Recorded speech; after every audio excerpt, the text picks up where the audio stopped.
Bonjour à toutes et à tous, merci de nous rejoindre pour ce nouvel épisode de cette saison 2 des formations et renforcement de capacité pilotées par la délégation Europe et internationale du Conservatoire. Donc nous voici dans cette saison 2 sur concevoir et piloter un projet, spécifiquement pour protéger et financer un espace naturel. Et aujourd'hui, nous allons aborder le deuxième épisode, qui est mettre en œuvre son projet et assurer son suivi technique et financier. Comme vous avez déjà pour la plupart participé à des formations, des webinaires qu'on a organisés, vous savez déjà que en début d'année, nous avions travaillé sur les enjeux de communication, et vous pouvez retrouver ça sur la chaîne YouTube de la délégation Europe et internationale du Conservatoire du Littoral, et que si vous voulez revoir l'épisode précédent, donc qui était cette première partie sur le montage de projet, vous pouvez aussi les retrouver sur la page YouTube. Donc aujourd'hui, dans cet après-midi, ce webinaire, ce web atelier commence maintenant et jusqu'à 17h30. On jouera un petit peu les prolongations à 17h30 pour une partie forum, où là, on vous donnera la parole et vous pourrez témoigner de vos expériences et puis poser des questions un peu plus précises aux 4 experts qui sont là aujourd'hui. Je disais 3 parce que Céline est experte, certes, mais pas invitée extérieure, puisqu'elle est de la délégation Europe et internationale. Un invité extérieur, nous avons Élodie Couraud du Medfund, Awatel Fabiad de la Ligue de protection des oiseaux et CEPF, et Mathieu Thévenet de l'Initiative pour les petites îles de Méditerranée. On vous les présentera un peu plus complètement dans quelques minutes. Comme nous l'avions déjà évoqué la dernière fois, donc c'est un cycle sur la gestion de projet qui est en 3 sessions. Et vous pouvez retrouver le guide technique, je crois qu'on doit vous mettre actuellement sur le chat l'essentiel du lien pour aller le retrouver et le télécharger, un guide technique qui reprend les 3 parties de concevoir et piloter un projet. Et si vous le souhaitez, vous nous en ferez la demande à la fin de ces 3 formations pour obtenir un certificat de participation si vous avez participé aux 3. Nous avons été sélectifs puisque nous avons reçu plus de 400 demandes d'inscription et nous avons retenu parmi vous 136 candidatures francophones. Nous l'avions évoqué déjà la dernière fois, mais là aussi, soyons un peu plus précis. 17 pays ont été retenus et participent aujourd'hui. Je ne vais pas vous les lister, vous les avez à l'écran, mais aussi beaucoup de régions françaises, métropoles et ultramarines. Ce que nous n'avions pas abordé la dernière fois concernant le profil des participants, nous avons une grande majorité des participants, 80%, qui ont entre 25 et 50 ans, et une petite partie de personnes qui sont entre 18 et 24 ans, 7%, et simplement 13% de gens très majeurs, très matures, puisqu'ils ont à peu près mon âge ou plus. Le niveau de compétence, ça aussi c'est intéressant, on voit qu'il y a une grande majorité de gens qui ont déjà fait de la conception ou du suivi de projets, et une minorité qui a juste des compétences faibles, et encore moins en vert, on ne le voit pas à l'écran, mais ce sont les gens qui ont déjà un haut niveau d'expérience en suivi et montage de projet. Donc ça, c'est intéressant à avoir par rapport au profil de vous aujourd'hui. Comme je vous le disais, le 28 septembre dernier, nous avons organisé cette première partie de ce web atelier qui concernait ces 2 phases, choisir un bailleur et un appel à proposition, et concevoir son projet. Et donc là aussi, comme évoqué, allez le voir sur la chaîne YouTube si vous n'avez pas eu l'opportunité de le suivre jusqu'à présent. Aujourd'hui, nous allons évoquer simplement la phase 3. Mettre en œuvre le projet, c'est une seule phase que nous allons évoquer parce qu'il y a beaucoup de choses à voir et que nous allons voir aujourd'hui en partie théorique, méthodologique, et en partie pratique avec nos 3 experts extérieurs. Le 16 novembre, vous pourrez nous joindre à nouveau pour la dernière partie qui concerne le reporting et la clôture et la pérennisation du projet. Derrière, dans les coulisses, aujourd'hui Fanny, qui s'est occupée de toute la communication des réseaux sociaux, le suivi des inscriptions et qui est aujourd'hui à la réalisation de cette formation.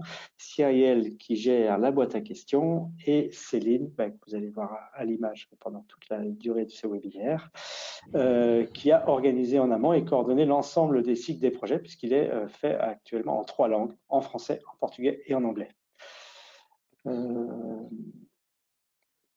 Comme toujours, vous pouvez, en tant que participant, poser vos questions sur la boîte à questions qui est ici sur le côté, sur votre ordinateur.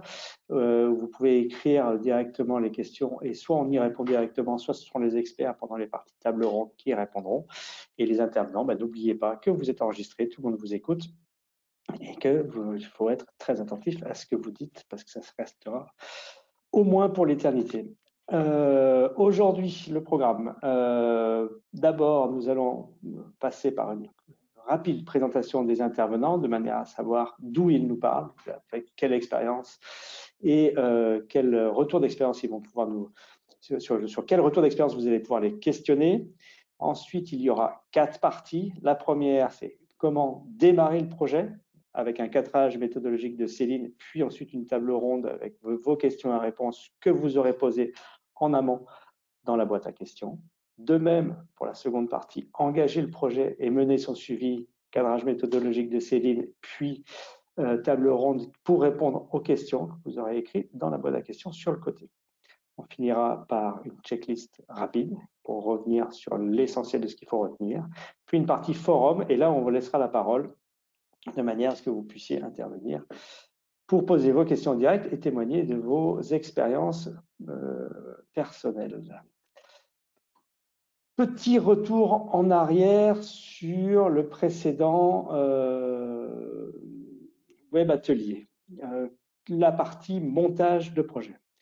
Donc très rapidement, dans les points clés qu'il fallait retenir, d'abord, identifier clairement son besoin initial, analyser son organisation pour comprendre ses forces et faiblesses, puis faire émerger un projet via une rédaction collégiale ou en tout cas partagée une fois que vous l'aurez monté, d'une concept note qui clarifie ce vers quoi vous voulez arriver, qui fait quoi, comment ça va fonctionner, combien cela va coûter.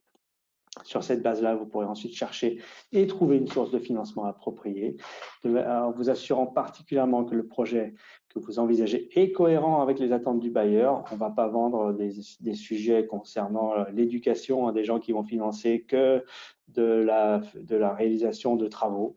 On ne va pas vendre des problématiques marines à des gens qui ne veulent financer que des problématiques terrestres, etc., etc.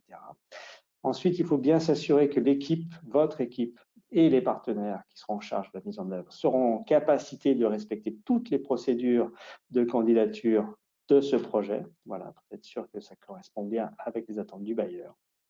Ensuite, dernière étape, il va falloir le rédiger selon les normes du bailleur, un projet clair, structuré, bien pensé, tant au niveau technique qu'au niveau financier. Et en fait, à la fin, une fois que vous aurez le retour, soit positif, vous entamerez ce qu'on va apprendre aujourd'hui, ce qu'on va essayer de discuter ensemble aujourd'hui, et en cas d'échec, apprendre de ses erreurs et retenter soit auprès d'un autre bailleur, soit l'année suivante, soit dans un nouvel appel à projet. Aujourd'hui, comme je vous le disais, Awatef Abiad de la LPO France qui gère les petits projets, les projets CEPF pour toute l'Afrique du Nord, Elodie Courreau qui est chargée de mission au Fonds fiduciaire méditerranéen, Medfund, Mathieu Thévenet qui est coordinateur de l'initiative pour les îles de Méditerranée, et je vais passer tout de suite la parole à Awatef Abiad. Je vais proposer à ceux qui ne vont pas parler, c'est-à-dire Céline, Mathieu, Elodie et moi, d'éteindre nos caméras et on reviendra après que Awatef est présenté pendant quelques minutes, 4-5 minutes, voilà, son profil. Awatef, je te laisse la parole et tu me dis quand il faut que je te passe les slides, puisque c'est moi qui appuie sur le bouton.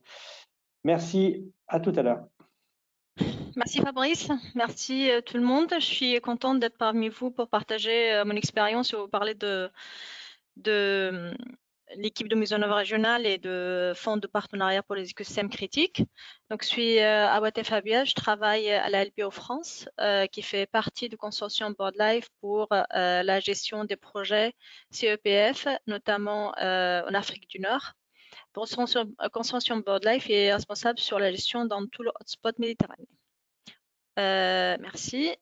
Donc, le Fonds de partenariat pour les écosystèmes critiques ou CEPF, il a été fondé en 2000. C'est une initiative multi-bailleurs c'est des bailleurs bilatéraux qui financent les gouvernements, mais qu'ils ont décidé dans l'année 2000 de fonder cette initiative afin de financer les organisations de la société civile, les organisations non gouvernementales pour la conservation de la biodiversité.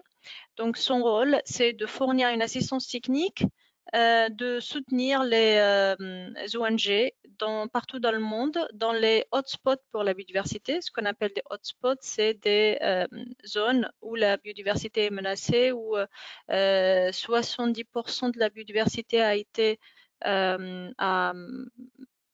a disparu en fait, parce qu'il y a des zones où il y a la biodiversité, par exemple en Afrique, où c'est pas qualifié comme hotspot, mais ces hotspots, ils ont été identifiés en 86 avec Mayos pour montrer qu'il y a des zones qui méritent une certaine attention pour la conservation de la biodiversité critique. Donc, dans le hotspot de bassin méditerranéen, le CEPF a commencé les investissements en 2012 suite à l'identification de toutes les menaces et l'identification des orientations stratégiques pour les investissements. Il y a eu une première phase jusqu'à 2016 et puis il a commencé à une deuxième phase à partir de 2017 et qui continue jusqu'à 2022. Donc je vais parler de cette deuxième phase. Là, vous voyez la carte des investissements de la deuxième phase, là où il y a 13 pays en Afrique du Nord, au Moyen-Orient et dans les Balkans qui sont concernés par les investissements de CEPF. Jusqu'à aujourd'hui, 9,8 millions de dollars qui ont été investis dans 134 projets où il y a des petites et des grandes subventions. Là, on parle des subventions qui sont aux alentours de 40 000 pour les petites subventions, 40 000 dollars pour les petites subventions et jusqu'à 250 000 pour les grandes subventions. On se concentre essentiellement sur la conservation de la biodiversité et le renforcement des capacités de la société civile. La conservation de la biodiversité concerne surtout les zones côtières, les bassins versants, dans les paysages culturels. Ce qu'on appelle paysages culturels, c'est les paysages de production en dehors des aires protégées.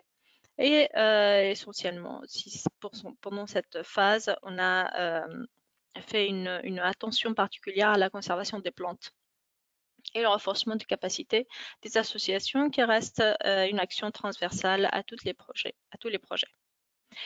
Pendant cette phase, 115 organisations ont été soutenues, dont 92% d'associations locales et nationales. Et là, on vise en fait, la conservation a été faite dans 73 zones clés pour la biodiversité, dont 34 aires protégées. Ce qu'on appelle une zone clé pour la biodiversité, c'est une zone qui a été identifiée selon les critères de l'IUCN, selon la présence des espèces en voie de disparition. Diapo suivant, s'il vous plaît. Merci. Donc, dans chaque hotspot, comme le hotspot du bassin méditerranéen, le CEPF gère les investissements à travers une équipe de mise en œuvre régionale dont je fais partie. Dans la Méditerranée, c'est le consortium BirdLife avec ses partenaires, la LPO pour l'Afrique du Nord, DOPS pour les Balkans et BirdLife Moyen-Orient pour le Moyen-Orient. Et cette équipe se focalise sur le soutien des organisations, de l'organisation de la société civile dans les pays cités.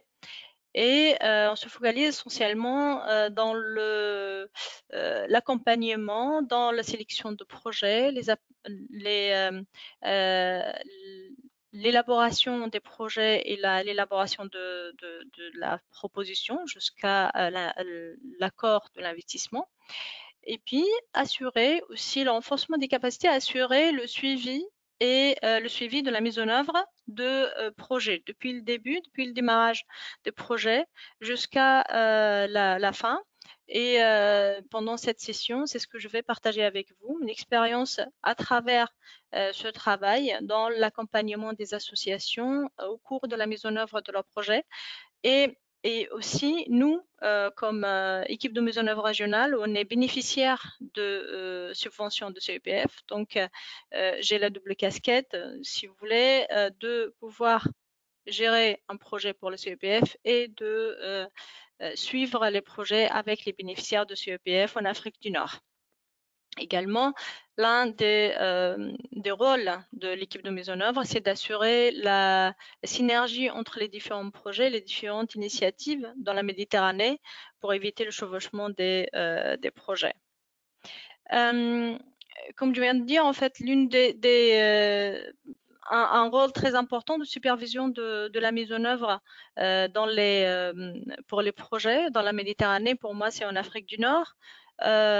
Qui se concentre sur plusieurs aspects, notamment l'aspect renforcement des capacités de l'organisation pour suivre le niveau de l'organisation, l'amélioration des capacités, d'acquisition des capacités tout au long du projet. Également, l'amélioration de la gestion de zones clés pour la biodiversité, parce qu'on travaille plus sur la conservation de ces zones, de ces sites, et également pour assurer une capitalisation transversale en fonction des projets, en fonction des thématiques. J'avais parlé au début de différentes thématiques qui orientent notre investissement. Et là, en fait, à la fin de projet, déjà on commence à partir de moyen terme à réfléchir sur la capitalisation transversale, sur les différentes thématiques, comment ça impacte les associations et comment ça impacte la conservation de la biodiversité sur le site. Donc j'espère que j'étais pas trop longue. Je te remercie Fabrice. Merci Watef. Juste une petite question. Tu nous as parlé de la Méditerranée, mais le CEPF travaille sur d'autres zones géographiques de la planète? Oui, merci. Alors, comme j'ai montré dans le premier slide, le CEPF travaille dans 26 hotspots dans le monde. Et c'est la carte en fait que j'ai passée au début. Peut-être j'ai pas trop parlé, mais c'est toutes ces zones rouges, c'est les hotspots de la biodiversité dans le monde. Et le bassin méditerranéen fait partie des hotspots. Merci beaucoup. On va passer maintenant la parole à Élodie Courreau, qui va elle aussi nous présenter en quelques minutes d'où elle nous parle, qui elle est et quelle est son expérience en termes de mise en œuvre de projets. À Watef, on te retrouve tout à l'heure. Élodie, à toi la parole, je t'en prie. Oui, bonjour, merci Fabrice, bonjour à tous. Alors moi je suis Élodie Courreau, je travaille pour le Medfund. Je pense pas que tout le monde ait entendu parler du Medfund, donc je vais peut-être faire d'abord une première introduction sur le Medfund. Je sais pas, tu peux passer peut-être Fabrice le slide. Voilà, donc le Medfund, c'est un fonds environnemental qui est dédié au financement des aires marines protégées, donc en Méditerranée. On est un mécanisme de financement qui est assez récent, puisqu'on a été créé en 2015. Et après une phase pilote, on a commencé à soutenir des aires marines protégées donc autour de la Méditerranée, plutôt les rives sud et est de la Méditerranée. Et on intervient pour soutenir les coûts récurrents des aires marines protégées. Donc vraiment, on accompagne les gestionnaires dans la gestion quotidienne ça peut être de la surveillance, les suivis scientifiques réguliers, ça va être les questions de gouvernance, la question de la sensibilisation, etc.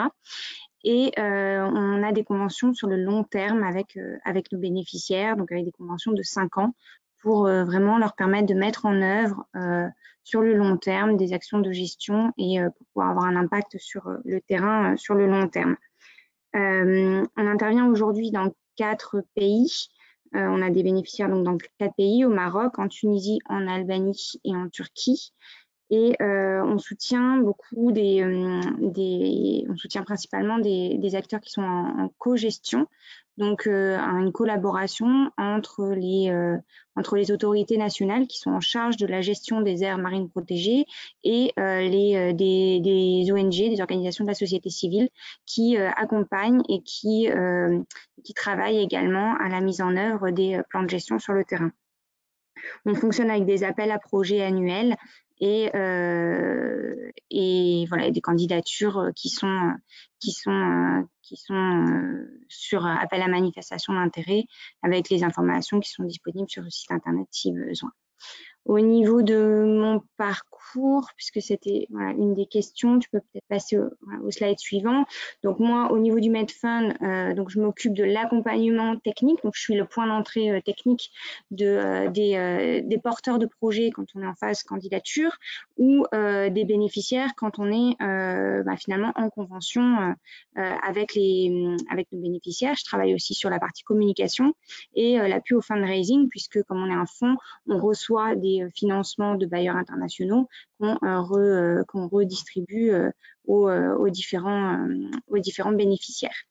Parce que ça va peut-être venir aussi au cours de l'atelier, aussi pour préciser qu'auparavant, donc j'étais responsable de la coopération internationale des partenariats au Parc national de Port-Cros. Donc j'avais une casquette un peu différente plutôt du côté porteur de projet et j'ai travaillé sur toutes les questions de suivi et évaluation de la mise en œuvre de la charte, du montage de projets et la gestion des projets européens et partenariats publics ou avec des bailleurs publics ou avec des bailleurs privés dans le cadre de mécénat.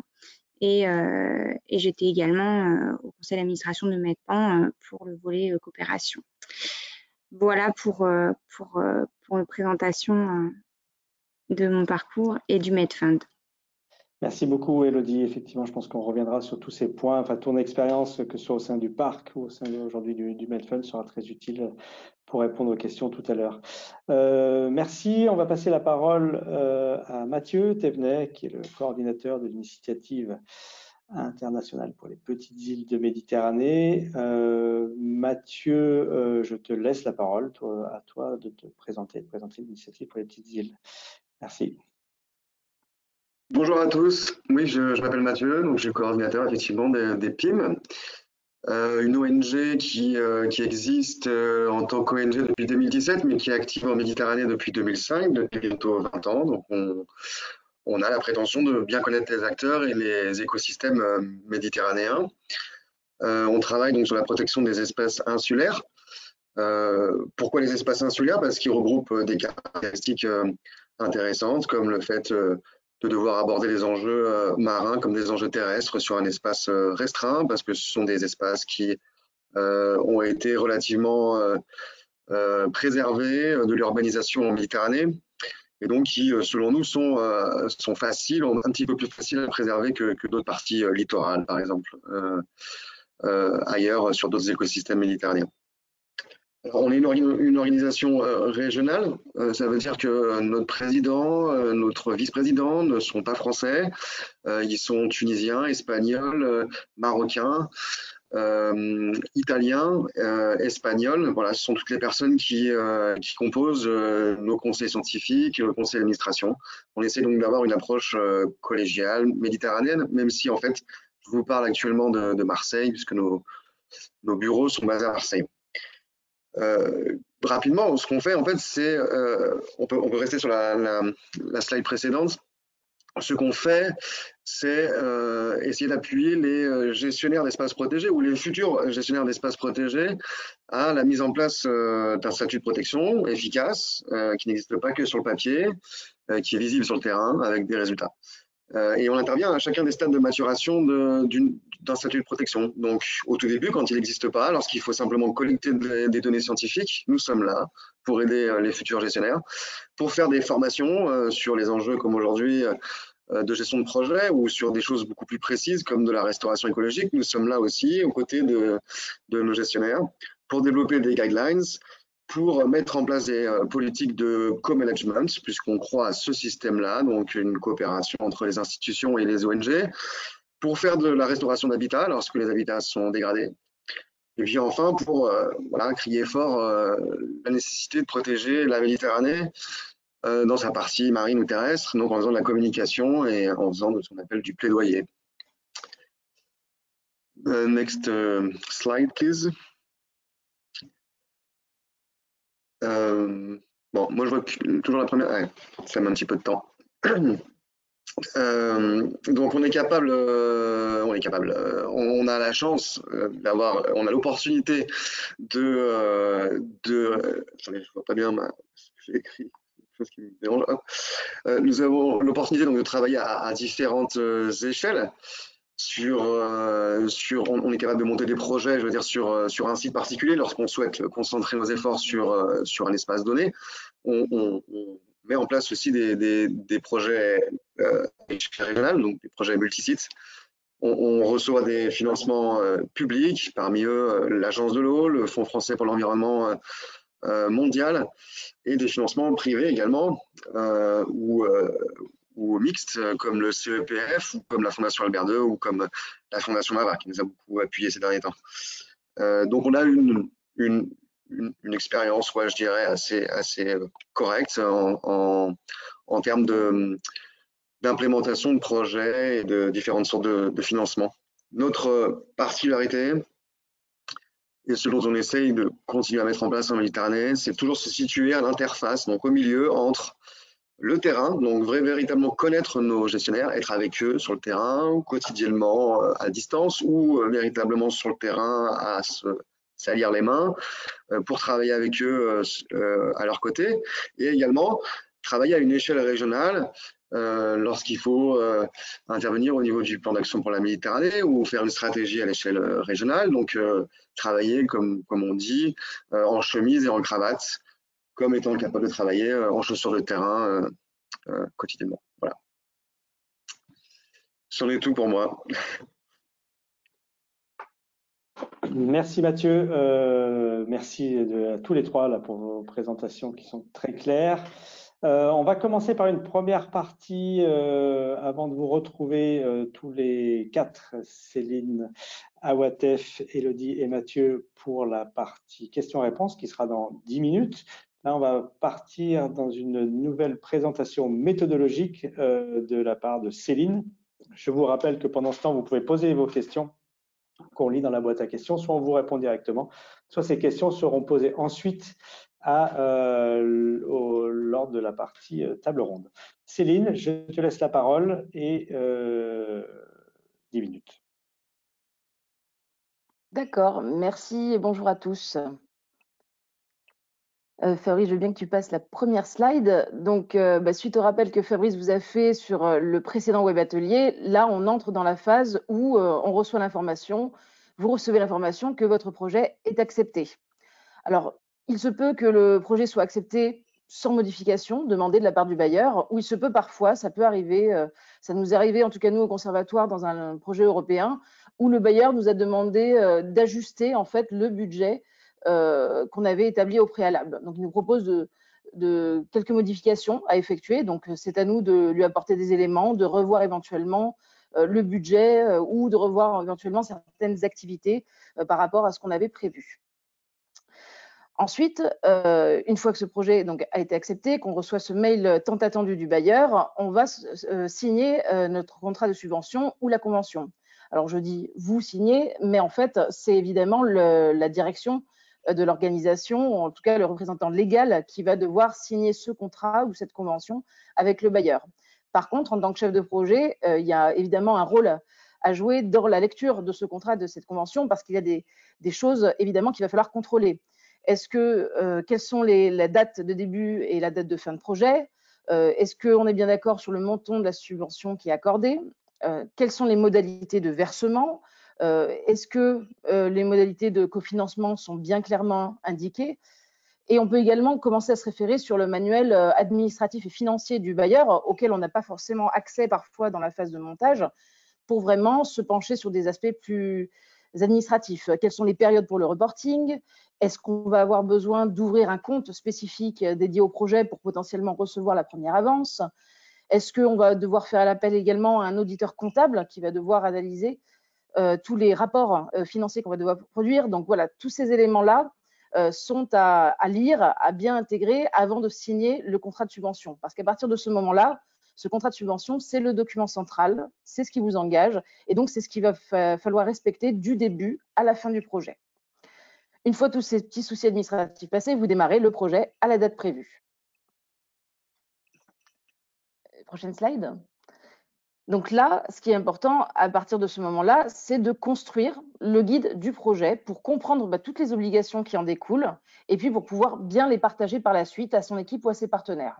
Donc dans un premier temps, on va recentraliser tous les documents contractuels, c'est-à-dire le projet que vous avez déposé, à la fois le dossier narratif, mais également le budget prévisionnel, le calendrier d'action, etc., etc. Et là, il va s'agir de définir le manuel de procédure interne.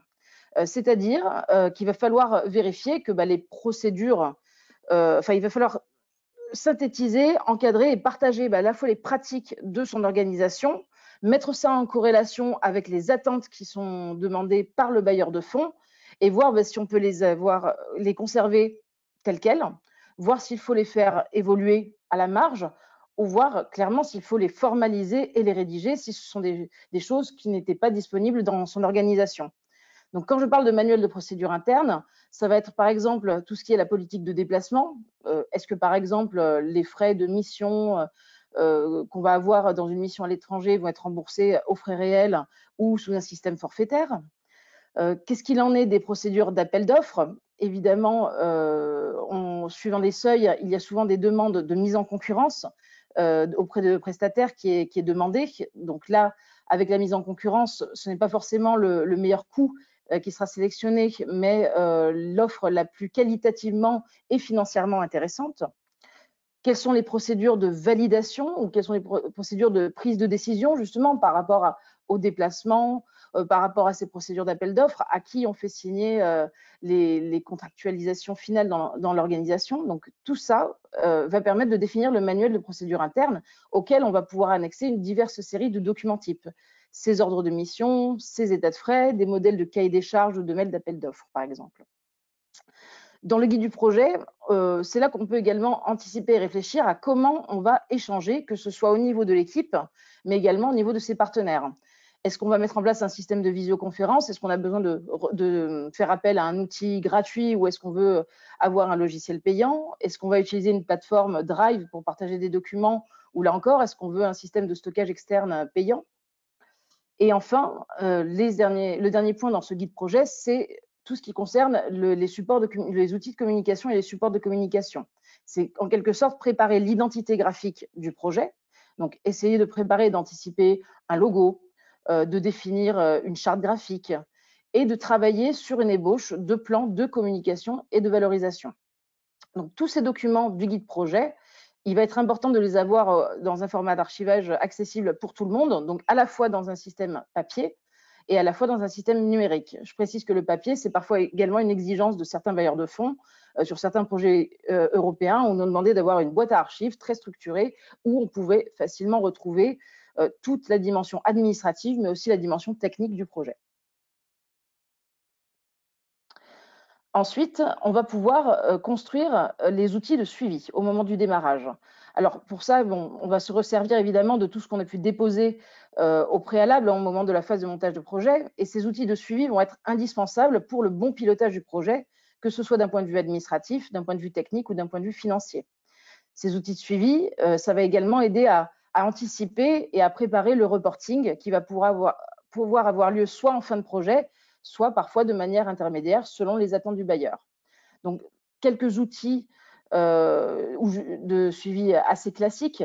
ce sont les rapports types, les listes de participation aux réunions, des tableaux de suivi financier. Tous ces documents-là, ces documents types vont être à produire et l'idéal est dès le début du projet de les estampiller avec le logo du projet, son nom, un acronyme de référence éventuellement.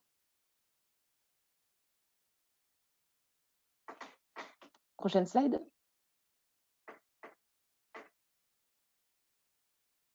Prochaine slide, Fabrice, s'il te plaît.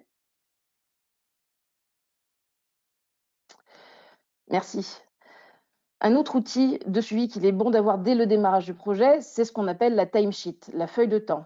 C'est la feuille que vont devoir remplir chacun des agents de l'équipe qui est mobilisée sur le projet. Cette feuille, elle peut être plus ou moins complexe suivant les attentes du bailleur de fonds et ça va permettre de recenser, de justifier en fait le temps travaillé sur le projet. Donc, dans certains cas, on va devoir remplir ça par heure ou par demi-journée ou par journée entière. Et l'idée, c'est que chaque agent puisse la remplir personnellement. C'est un document qui est engageant parce que tout le temps passé va être valorisé en cofinancement du projet ou alors va être même rémunéré par le projet et il va être signé par la direction de l'établissement par la suite. Un autre exemple d'outil de suivi pour la prochaine slide, c'est la feuille d'émargement. Cette feuille d'émargement, elle va comporter le nom du projet, les logos des organisateurs, les logos des financeurs. On va les utiliser pour des réunions, pour des formations, pour des conférences.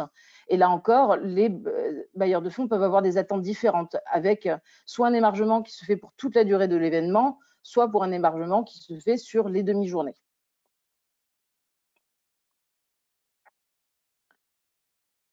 Prochaine slide. Désolée, je crois qu'on a quelques couacs pour le passage du PowerPoint. Et enfin, une fois qu'on a tout ce guide projet qui est déjà élaboré, l'idée va être de partager ses obligations et ses objectifs. D'ores et déjà avec l'équipe mobilisée en interne, parce que quand on est chef de projet, ça ne veut pas dire qu'on va gérer à la fois les aspects administratifs, financiers et techniques. On va devoir s'appuyer sur des chargés de mission, des assistants administratifs, mais on va également peut-être avoir besoin aussi des services centraux quand on est dans une grande organisation, comme c'est le cas par exemple de conservatoire, où on a un service ressources humaines qu'on va solliciter, où on a des services administratifs et financiers qu'on va également solliciter, et également la direction. Donc, il faut partager ses obligations et ses objectifs. On peut faire un point avec son équipe dès le démarrage du projet, dès sa sélection, mais ça va être également très important de remobiliser tous ses partenaires. Et donc, pour ça, il y a plusieurs moyens. Le premier moyen, qui est assez facile, c'est d'avoir des échanges ou des réunions en bilatéral, parce qu'il peut parfois y avoir un temps assez important qui s'est écoulé entre le moment où on a déposé le projet et le moment où finalement le projet va être engagé. Donc l'objectif, c'est vraiment de refédérer ces partenaires autour du projet, d'actualiser les informations avec eux et puis de voir d'ores et déjà si à la marge, il y a quelques activités qui avaient été anticipées qui finalement ne sont plus totalement d'actualité ou qui ont été déjà amorcées. Donc voilà, ce point-là est important à faire dès le début du projet. Ensuite, on va faire ce qu'on appelle le kick-off, c'est-à-dire la réunion de lancement. Là, on va vraiment réunir tous ces partenaires autour de la table et l'objectif, c'est de se remettre en tête collectivement le projet, collectivement ses défis, donc tous les résultats, toute l'ambition qu'on porte en tant que chef de file et avec ses partenaires, et évidemment toutes les obligations contractuelles qui l'encadrent. Prochaine slide. Donc, une fois que la convention est signée avec le bailleur et qu'éventuellement, on a même fait signer des conventions de partenariat avec quelques partenaires principaux, une fois que le guide projet est validé et que les principaux outils de monitoring sont prêts et sont partagés avec les personnes qui vont être amenées à les utiliser, et une fois que ce kick-off est lancé, on peut désormais entrer dans le vif du sujet et lancer les actions sur le terrain. Donc, j'en ai fini avec cette première phase de tout premier démarrage de projet et je suis à votre disposition pour répondre à vos questions avec nos trois experts à mes côtés. Merci beaucoup, Céline. Oui, je vais proposer à Mathieu, Élodie et Awatef de nous rejoindre, d'allumer leur caméra. Nous avons reçu quelques questions, mais avant de les transmettre, je voudrais d'abord demander une réaction sur ce qu'on vient de dire. Tout ça a été le contexte très méthodologique, théorique, j'allais dire. Et je vais demander à Mathieu, Élodie et Awatef, dans leur expérience, cette phase-là, comment eux, ils le vivent. On va commencer par Mathieu, qui a allumé sa caméra en premier, donc c'est lui qui a eu le temps de plus réfléchir. Mathieu, par rapport à ce que vient de présenter Céline en termes de cadre méthodologique sur cette partie-là, toi, en tant qu'opérateur de projet pour les PIM, tu le vis comment? Est-ce que tu as cette même structuration méthodologique? Je poserai la même question ensuite à Awatef et Elodie, plutôt sur le côté bailleur, je vais dire. Oui, on essaye d'avoir une structuration équivalente à celle que Céline vient de présenter. Malgré tout, ce que vient de présenter Céline, c'est le projet parfait, parfaitement suivi avec l'ensemble des outils et des outils de suivi de gestion de projet. Certains bailleurs ne demandent pas des fiches de temps, d'autres si. Donc voilà, il faut un peu adapter cette boîte à outils en fonction des exigences du bailleur. On a parfois des subventions de 10 000 € sans verser à l'avance, qui demandent un reporting assez simple. On n'aura donc pas à se poser de questions sur une boîte à outils de comme par exemple sur un projet européen qui est bien plus lourd à monter. Donc voilà, j'insiste sur le côté adaptatif de ces outils qui viennent d'être présentés. Mais voilà, c'est bien d'en oublier aucun, ouais. Elodie, ton expérience en tant que Medfund, est-ce que le Medfund a le même type d'exigence auprès de l'ensemble des partenaires que vous soutenez, effectivement, de structurer un manuel de procédure, des fiches de temps, des fiches d'émargement, etc. Ou est-ce que c'est plus à la discrétion des chefs de projet? Non, c'est plus à la discrétion des chefs de projet, enfin des organisations qu'on finance. Nous, on va être vigilant au fait qu'ils aient mis en place des procédures et ça fait aussi partie finalement de l'évaluation qu'on mène. On peut les accompagner aussi dans la mise en œuvre et finalement c'est dans le cadre de discussion avec eux, dans le démarrage de projet qu'on se rend compte quand il manque certaines procédures ou certaines choses qui est pour pouvoir vraiment cadrer la mise en œuvre du projet.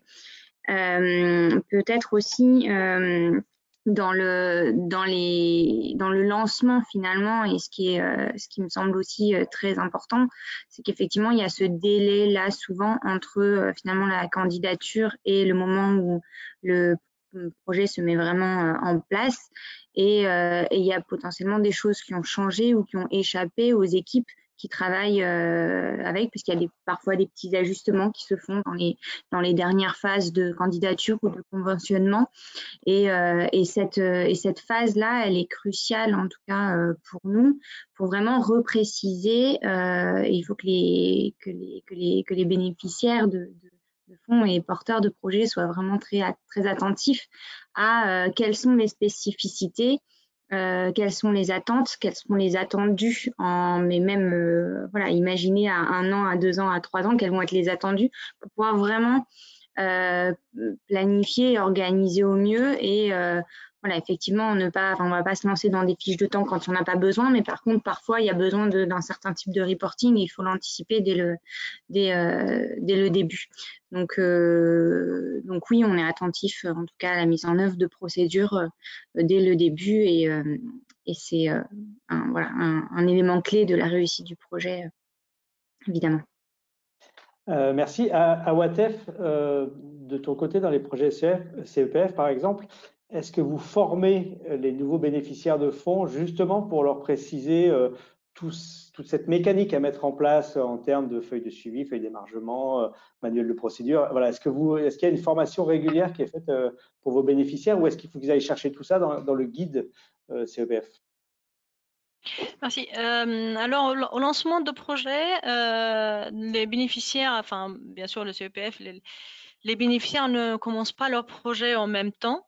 Donc, on prend, par rapport à l'appel à projet où il y a des lancements de différents bénéficiaires, par exemple, s'il y a 10 bénéficiaires en même temps qui vont lancer leur projet, on fait une sorte d'appel d'orientation. Ce qu'on appelle, nous, c'est une réunion avec le bailleur pour expliquer ce qui est attendu, expliquer l'importance de fiche de temps, l'importance de rassembler les factures, l'importance par rapport à considérer tous les petits points particuliers techniques dès le début.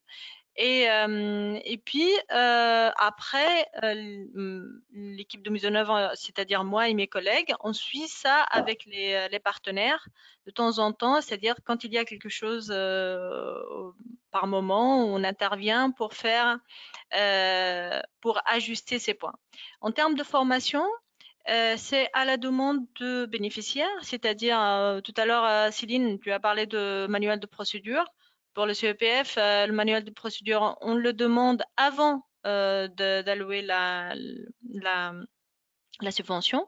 Et il y a en fait un fonds qu'on appelle une ligne budgétaire qui est octroyée à la gestion indirecte, le fonds de gestion qui on ne peut pas donner à une association qui n'a pas ce manuel de procédure. Par contre, le CEPF, pour les associations qui n'ont pas de manuel de procédure, peut payer une formation pour élaborer ce manuel de procédure qui peut servir à l'organisation plus tard avec d'autres bailleurs. Donc, pour les petites subventions, l'équipe de mise en œuvre continue à les former. On met aussi en contact avec d'autres bénéficiaires pour apprendre sur cette phase de démarrage parce que certaines organisations, comme j'ai mentionné, on travaille avec des associations locales et nationales. Pour certains, ils n'ont jamais géré un projet de plus de 1 000 $. Donc, ils ont besoin d'apprendre d'autres organisations locales qu'est-ce qu'ils doivent mettre en place ou comment gérer certains points. Mais on reste derrière pour les accompagner dans la mise en œuvre de cette partie. Merci. Cette partie que tu viens de préciser sur les manuels de procédure, je pense que ça répond largement à la question de Moulay Taous qui nous questionnait sur le contenu. Ursula Bénédicte nous questionne sur les enjeux de décalage potentiel entre la signature de la convention, le démarrage du projet et les versements de fonds. Alors voilà, faut-il attendre la signature de la convention? Faut-il attendre le versement des fonds? Comment ça marche? Enfin, qu'est-ce que vous recommanderiez effectivement à Ursula Bénédicte qui nous questionne sur ces enjeux-là pour être sûr qu'il n'y ait pas qu'un jour les choses qui soient faites soient réellement payées au montant où elles étaient prévues d'être payées? Mathieu? Il faut généralement conseiller de ne pas travailler avant que la convention soit signée, puisque aucun frais qui sera engagé ne sera éligible avant la signature. Donc c'est le seul vrai conseil qu'on peut donner. Après, j'imagine que les bailleurs vont vous dire allez-y, travaillez le plus vite possible, puisqu'on est toujours pressé de mettre en place ces projets. Si on a un petit peu de trésorerie, on peut y aller. Moi, je vous conseille d'y aller directement. Et puis si on n'en a pas, c'est-à-dire si comme on est un petit porteur-projet comme parlait à WTF avant, avec une petite capacité de trésorerie, de cash flow, eh bien non, on attend sagement que les fonds arrivent pour qu'on puisse commencer à travailler, puisque le nerf de la guerre, c'est bien sûr l'argent. Donc ne pas commencer à travailler avant la signature de la convention. Voilà, c'est le seul vrai conseil que je donnerais. Merci. Est-ce qu'on ne peut pas dire qu'effectivement le conseil central de tout ça, c'est avant tout de la communication, de discuter avec son bailleur, être sûr que les choses soient bien comprises des deux côtés et que effectivement, si on commence les choses avant les premiers décaissements, mais après la signature de la convention, tout ça est fait avec l'accord du bailleur. Mais Céline, tu voulais rajouter quelque chose? Oui, effectivement, non, mais ça rejoint ce que vous venez de dire tous les deux, mais par exemple, dans le cadre de projet FEFEM, il est tout à fait possible que dans la convention, le démarrage technique du projet soit mentionné avec la possibilité d'avoir des dépenses éligibles plusieurs mois auparavant. Donc, du moment que c'est bien consigné, bien marqué, formalisé, on peut ne pas se retrouver dans cette situation où en fait, on a avancé des frais qui ne seront jamais remboursés par le bailleur. Moi, dans cette situation-là, je conseillerais quand même aux organisations qui n'ont pas forcément l'expérience de la gestion de projet, reporting, etc., très avancée, de ne pas trop risquer, de ne pas trop engager en amont si les conventions ne sont pas signées, parce que justement, en général, au moment de la signature de la convention, c'est là qu'il y a cet échange avec les bailleurs sur exactement quelles sont les exigences en termes de reporting, en termes des attentes qui sont reprécisées pour être sûr de ne pas arriver avec des dépenses inéligibles qui ont été engagées si finalement vous n'avez pas respecté telle ou telle exigence de reporting.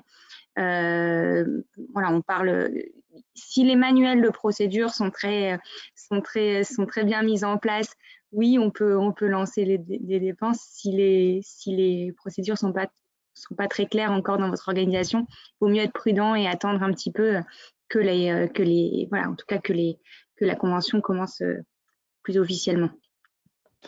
Je t'en prie. Pardon, si je peux intervenir sur ce sujet, c'est un sujet qui est très important pour les associations, surtout les organisations qui ont une petite, qui n'ont pas de cash flow, comme tu disais, Mathieu. C'est en fait par rapport à un projet, les frais sont remboursables à partir de date de démarrage technique de projet.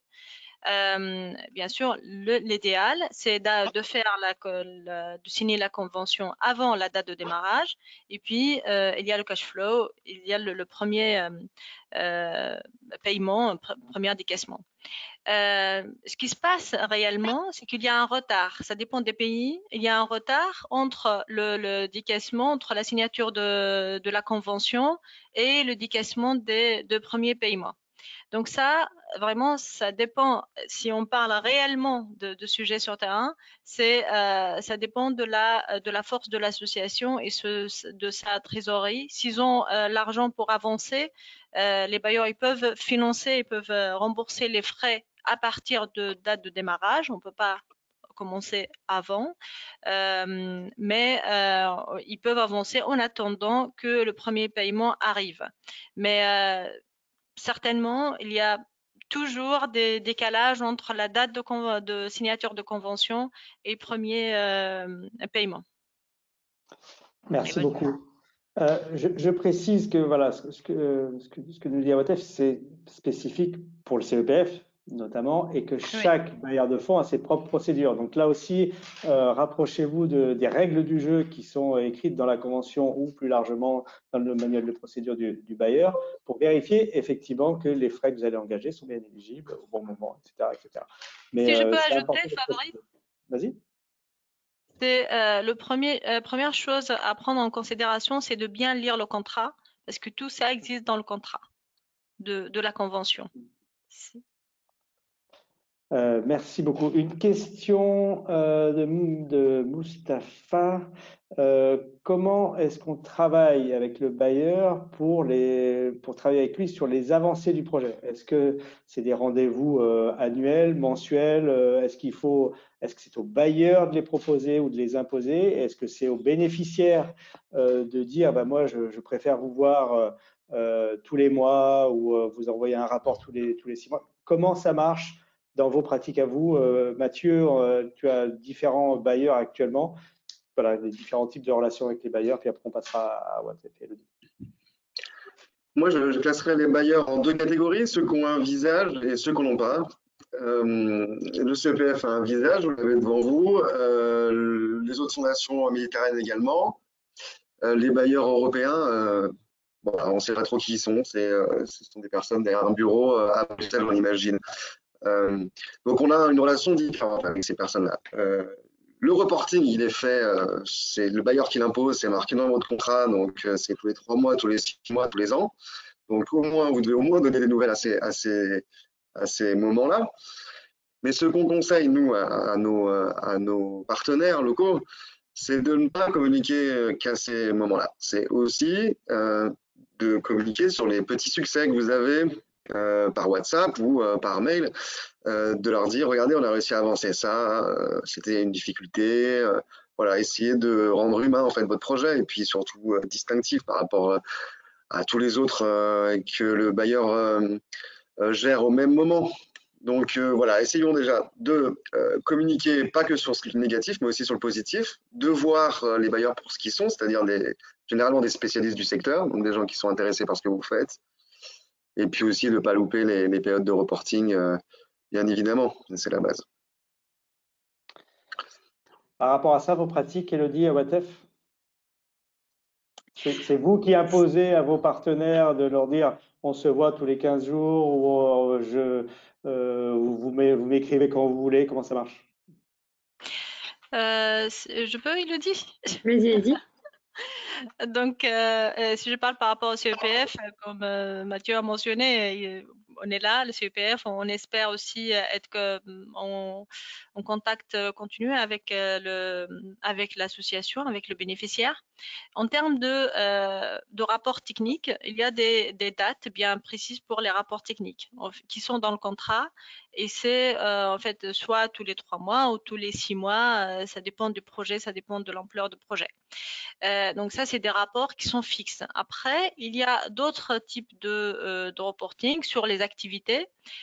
Donc il ne faut pas avoir le bailleur comme c'est pas une banque, hein, c'est des gens du secteur qui ont un objectif de conservation et qui aussi travaillent avec vous et qui sont spécialistes du secteur et qui veulent voir les résultats. Donc moi, je ne conseille pas de revenir à chaque fois au bailleur pour lui dire est-ce qu'on fait ça ou on fait ça, mais à chaque fois qu'il y a un avancé de projet, de communiquer avec le bailleur et de envoyer, partager des success stories, des choses ou aussi des échecs pour discuter qu'est-ce qu'on peut faire pour adapter le projet au moment voulu. Sinon, si on avance dans le temps, ça sera trop tard pour récupérer tout ce qui est perdu.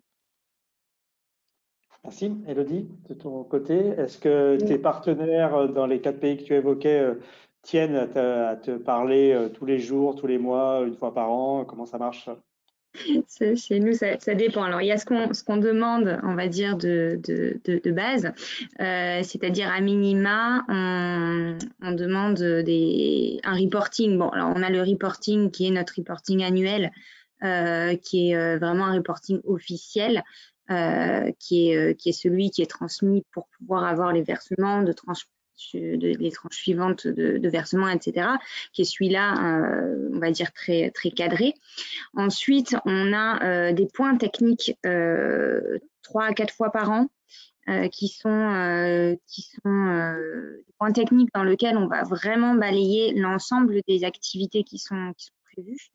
Selon les bénéficiaires, ça peut durer 2 heures, 3 heures même de discussion, puisqu'on balaye très très large sur finalement l'ensemble des questions soulevées par la gestion de l'aire protégée, et c'est un peu voilà des moments un peu de mise au point de l'avancée technique du projet.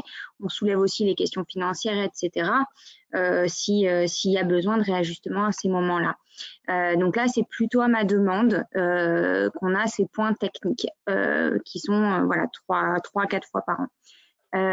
Ensuite, moi, je suis disponible pour des échanges qui sont souvent plus brefs, plus ponctuels sur des points de questionnement, sur ça on n'arrive pas à le faire parce que il y a le Covid qui nous empêche de faire ci ou ça, il y a le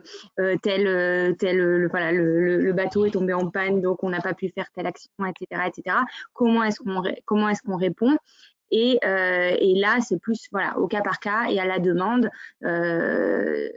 sur ces échanges-là.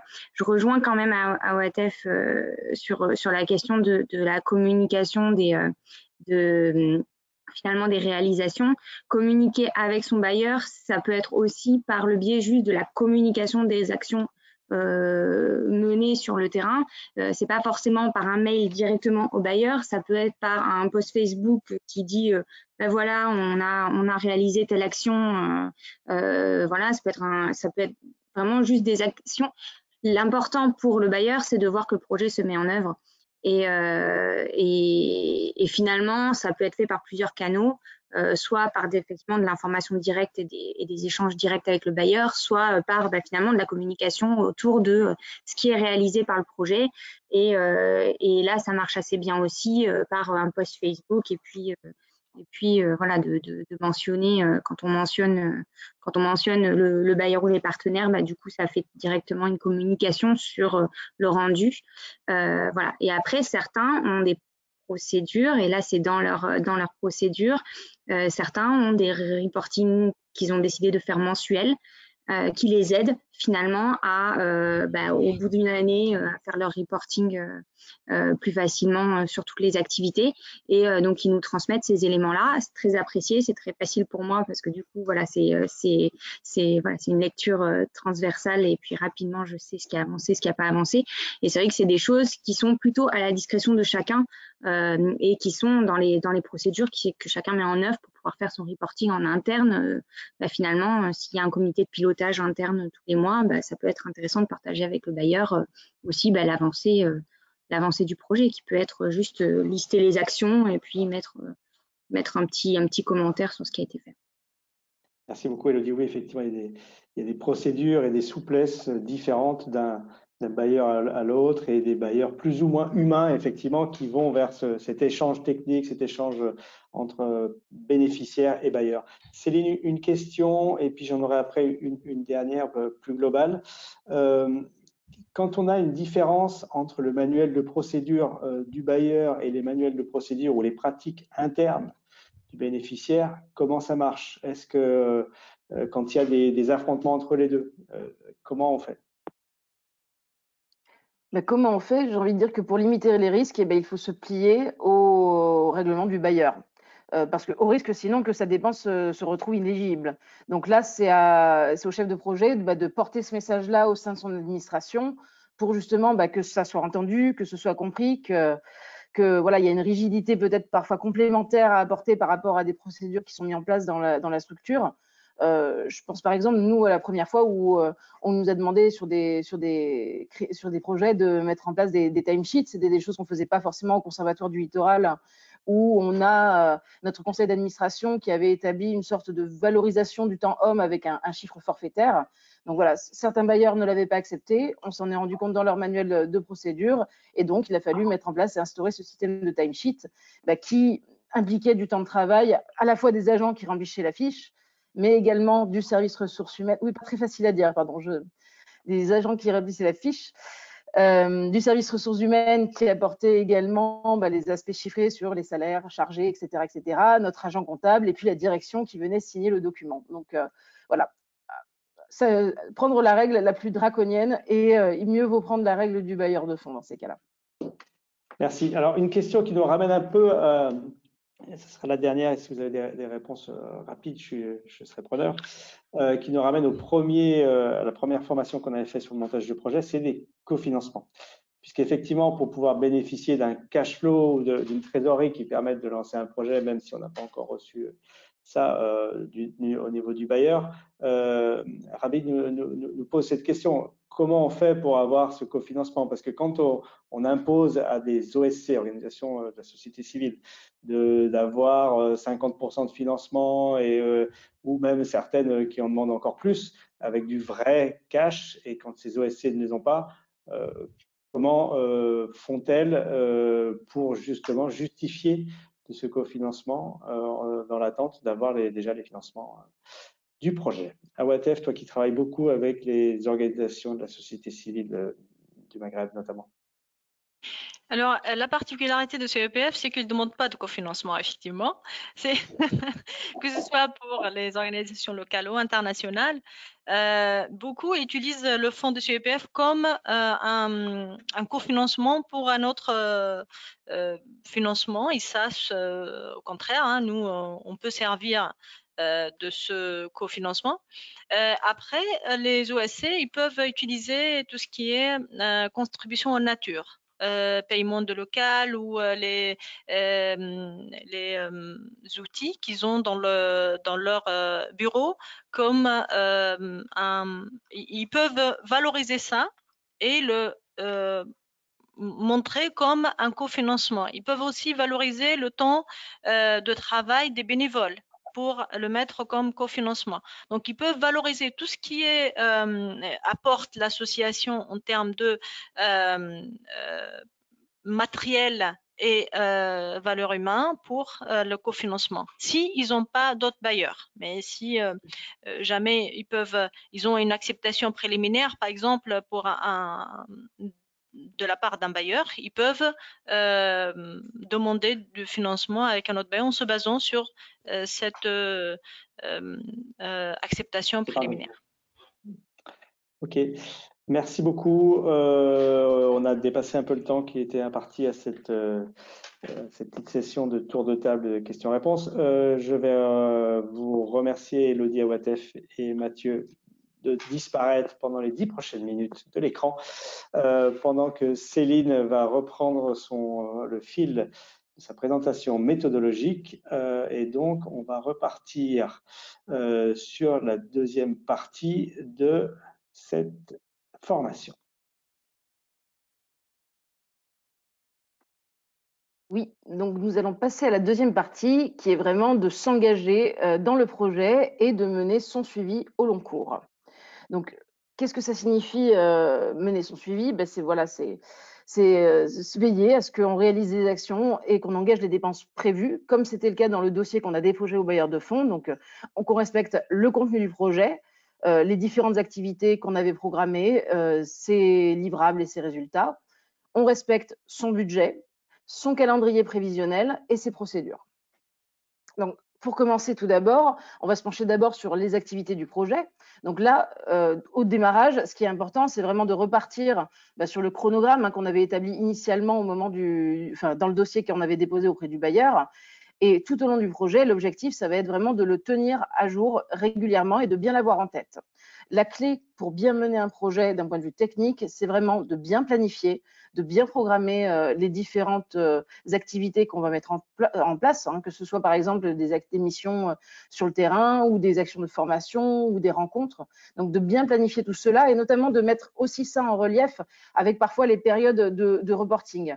Ce qu'il faut éviter à tout prix, c'est d'avoir vraiment des phases où l'équipe de projet va être extrêmement chargée parce que ça va sinon pénaliser la qualité des activités qu'on va mettre en œuvre. Donc planifier et anticiper, ce sont les clés.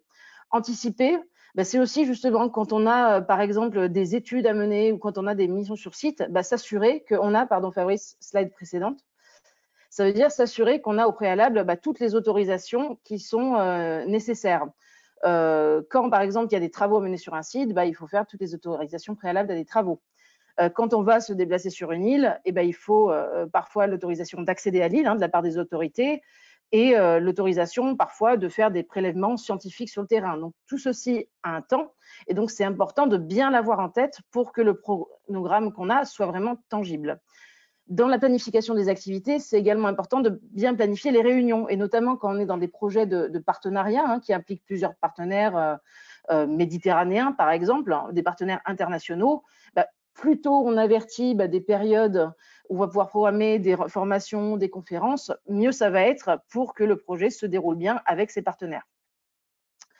Bien piloter son projet, c'est aussi bien piloter son budget.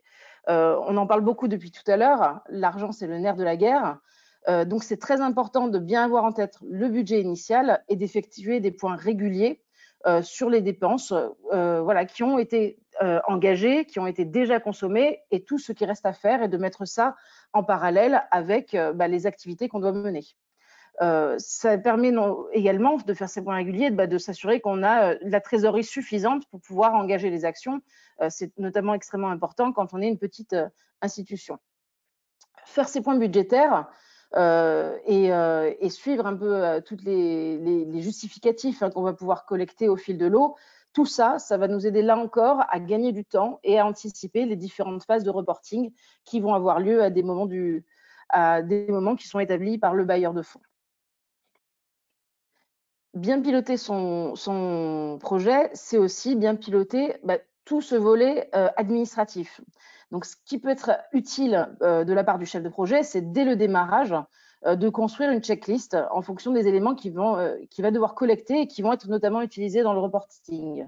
Et il faut bien veiller à garder toujours un œil sur ce qui manque, que ce soit des pièces vraiment techniques, donc les livrables du projet qui vont être réalisées, mais aussi les pièces administratives et financières. Plus on anticipe également et plus on se coordonne, on affecte des rôles pour ça au sein de l'équipe, plus ça va être facile pour capitaliser en un temps record tous les éléments qui vont manquer. Bien piloter ce projet, enfin, c'est piloter ses résultats. Alors, si je m'attache un petit peu à la définition qu'on a déjà évoquée brièvement dans le webinaire précédent, c'est quoi les résultats d'un projet? Les résultats, ce sont tous les changements qui sont produits en fait à l'issue d'une action ou d'un projet dans son ensemble. Donc un projet, il va être qualifié par des livrables. Les livrables, ce sont vraiment les produits qui résultent de l'achèvement d'une partie du projet. Donc, par exemple, un livrable, c'est un guide méthodologique qu'on a pu mettre en place sur la base d'expériences menées dans le cadre du projet. Donc ça peut être une étude, ça peut être un compte-rendu des actes d'une conférence. Ça peut être aussi, sur des aspects de livrables un peu plus administratifs, des comptes-rendus de réunions de comité de pilotage. Donc tout cela, c'est bien de les collecter et de diffuser les livrables techniques à tout le partenariat du projet. Suivre les résultats du projet, c'est aussi suivre les résultats et les indicateurs. Donc les résultats, ce sont vraiment tous les changements, tous les bénéfices qu'on va retirer du projet. Et les indicateurs, c'est ce qui vont permettre de mesurer et de quantifier ces différents résultats. C'est ce qui mesure l'atteinte, c'est ce qui permet de mesurer également s'il y a des besoins d'ajustement de ces projets. Par exemple, on avait prévu de faire une conférence à l'attention de 100 personnes. On avait annoncé un indicateur de 100 participants et au final, on n'en a eu que 70. Et ça va nous permettre de nous poser des questions pour faire en sorte que la prochaine réunion qui s'inscrive, qui arrivera quelques mois plus tard, on utilise peut-être différents vecteurs de communication pour promouvoir en amont cette réunion. Promouvoir les résultats du projet, évidemment, il y a un gros sujet qui a déjà été évoqué précédemment dans la session précédente, c'est valoriser ces résultats. L'idée, c'est pas d'attendre la fin du projet, donc qui peut arriver d'ici 6 mois, 1 an, voire même plusieurs années. L'idée, c'est vraiment de donner de la visibilité au projet, de donner de la visibilité à ces livrables et de valoriser les activités qui sont menées au long cours. Ça peut se faire avec les réseaux sociaux, ça peut se faire avec des systèmes de mailing list ou dans les newsletters de l'organisation s'il y en a déjà, si on veut mettre un focus particulier sur le projet. Là, c'est à chaque chef de projet de définir quelle est la meilleure solution pour valoriser les résultats. Slide suivante. Donc, tout au long de la mise en œuvre du projet, il faut bien garder en tête que c'est essentiel de respecter les procédures et de communiquer. On en a déjà pas mal parlé, donc ce qui fait clé, c'est la convention et le manuel administratif et financier du financeur. Et je voulais juste mettre 2 points d'attention très particuliers, qui sont d'une part les obligations de publicité et de communication, qui sont parfois imposées par le bailleur de fonds, c'est-à-dire que le logo, le nom du projet doit se retrouver partout. Quand je dis partout, c'est parfois que sur des documents techniques, mais ça peut être également sur des documents administratifs ou financiers internes. Il y a parfois des mentions obligatoires également à mentionner sur des grands livrables qui sont diffusés, ou disant souvent que le bailleur de fonds ne s'engage pas sur le contenu technique du produit. Un autre point d'attention, c'est les modifications en cours de projet, parce que évidemment, tout ce qu'on décrit là, c'est le projet idéal, et un projet idéal, ça n'existe pas. Donc, on sait très bien, là, notamment avec la situation sanitaire, que les projets ont été impactés. Souvent, les bailleurs de fonds ont déjà proposé de prolonger la durée d'extension du projet. Donc, une modification en cours de projet, ça arrive. Mais dans ces cas-là, ce qui est important, c'est de ne pas agir sans avoir consulté au préalable le bailleur de fonds. Donc, l'idée, le mieux, c'est de lui passer un coup de fil ou alors de lui envoyer un mail pour lui indiquer quelles sont ses problématiques, quelles sont les contraintes que l'on vit au quotidien, et lui va se retourner vers nous pour nous dire si un simple échange de mails suffit pour effectuer la modification du projet, ou si c'est une modification qui est un peu plus importante, si là on va faire un avenant à la convention initiale, ou s'il y a une formalité à faire de rédiger un courrier, un formulaire type, etc., etc. Et enfin, pour terminer, tout au long du projet, ce qui est également important, c'est de coordonner et d'animer son équipe et ses partenaires, parce qu'il y a forcément des périodes où il y a beaucoup d'activités, des périodes où il y a du reporting. Mais ce qui est important, c'est vraiment, et notamment encore plus quand ce sont des projets partenariaux, c'est vraiment essayer de fédérer tout au long cours l'équipe et les partenaires. Donc ça se fait avec des rencontres régulières, en présentiel ou en virtuel. Maintenant, le virtuel est très à la mode. Il faut également que chacun pense à bien alimenter les outils ou la plateforme d'échange qu'on a préétabli au départ. Donc, c'est vraiment un travail collectif de partager les livrables, des documents produits sur lesquels il va falloir peut-être que l'on réagisse et que l'on valide collectivement. Et l'important aussi, c'est de faire également du bilatéral, hein. C'est clairement, quand on est chef de projet, de passer des coups de fil, d'être attentif à comment ça se passe concrètement avec son organisation partenaire, si elle rencontre des difficultés, pour qu'un projet, ce ne soit pas juste des cases à remplir, des mails à envoyer, mais également un grand contact humain. Voilà tout pour moi sur cette deuxième session. Merci beaucoup, Céline, c'était très clair. On a pas mal de questions qui sont arrivées. Je vais demander à nouveau à Awatef, Elodie et Mathieu de venir nous rejoindre pour répondre aux différentes questions de nos partenaires. Cette nouvelle session de questions-réponses. Alors, d'abord, comme tout à l'heure, je vais demander à Mathieu, Elodie et Awatef leur réaction sur cette partie-là par rapport à effectivement cette partie méthodologique présentée par Céline. Est-ce que vous, dans vos pratiques bailleurs ou bénéficiaires, c'est des choses qui vous paraissent assez classiques dans ces phases de mise en œuvre de projet? Je vais tirer au sort au hasard. Mathieu. Oui, bien sûr. Là, pour le coup, tous les outils qui ont été présentés sont utilisés sur une base régulière. Et je les conseille. Et les outils, c'est bien aussi, mais il faut avoir des choses à raconter. Et il faut pouvoir remplir ces outils. Donc, on a parlé très rapidement du kick-off meeting, là, en fin de l'autre partie. Ce kick-off, c'est mieux s'il est en personne. Il faut que toutes les institutions soient impliqué, il faut oublier personne, et ce qui fait en fait que votre projet se lance vraiment, hein. C'est pas vos outils qui vont faire que le travail sera suivi sur le terrain. Donc on parle beaucoup de ce qui permet de suivre les évolutions sur le terrain. N'oublions pas que voilà, il y a des actions à faire. Il ne faut pas se cacher derrière ça. Parfois les bons élèves oublient justement de faire les projets. Voilà, c'est la remarque que je ferai. Ok. Ce que vous voulez.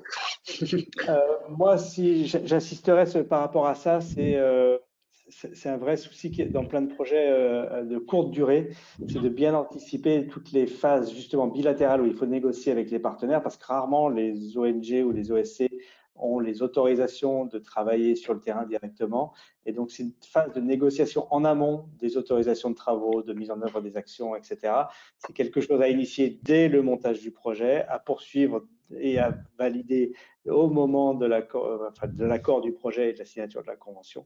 Et dès le début, comme le disait Céline, bien piloter son projet, c'est bien piloter ses activités et donc l'autorisation pour ses activités.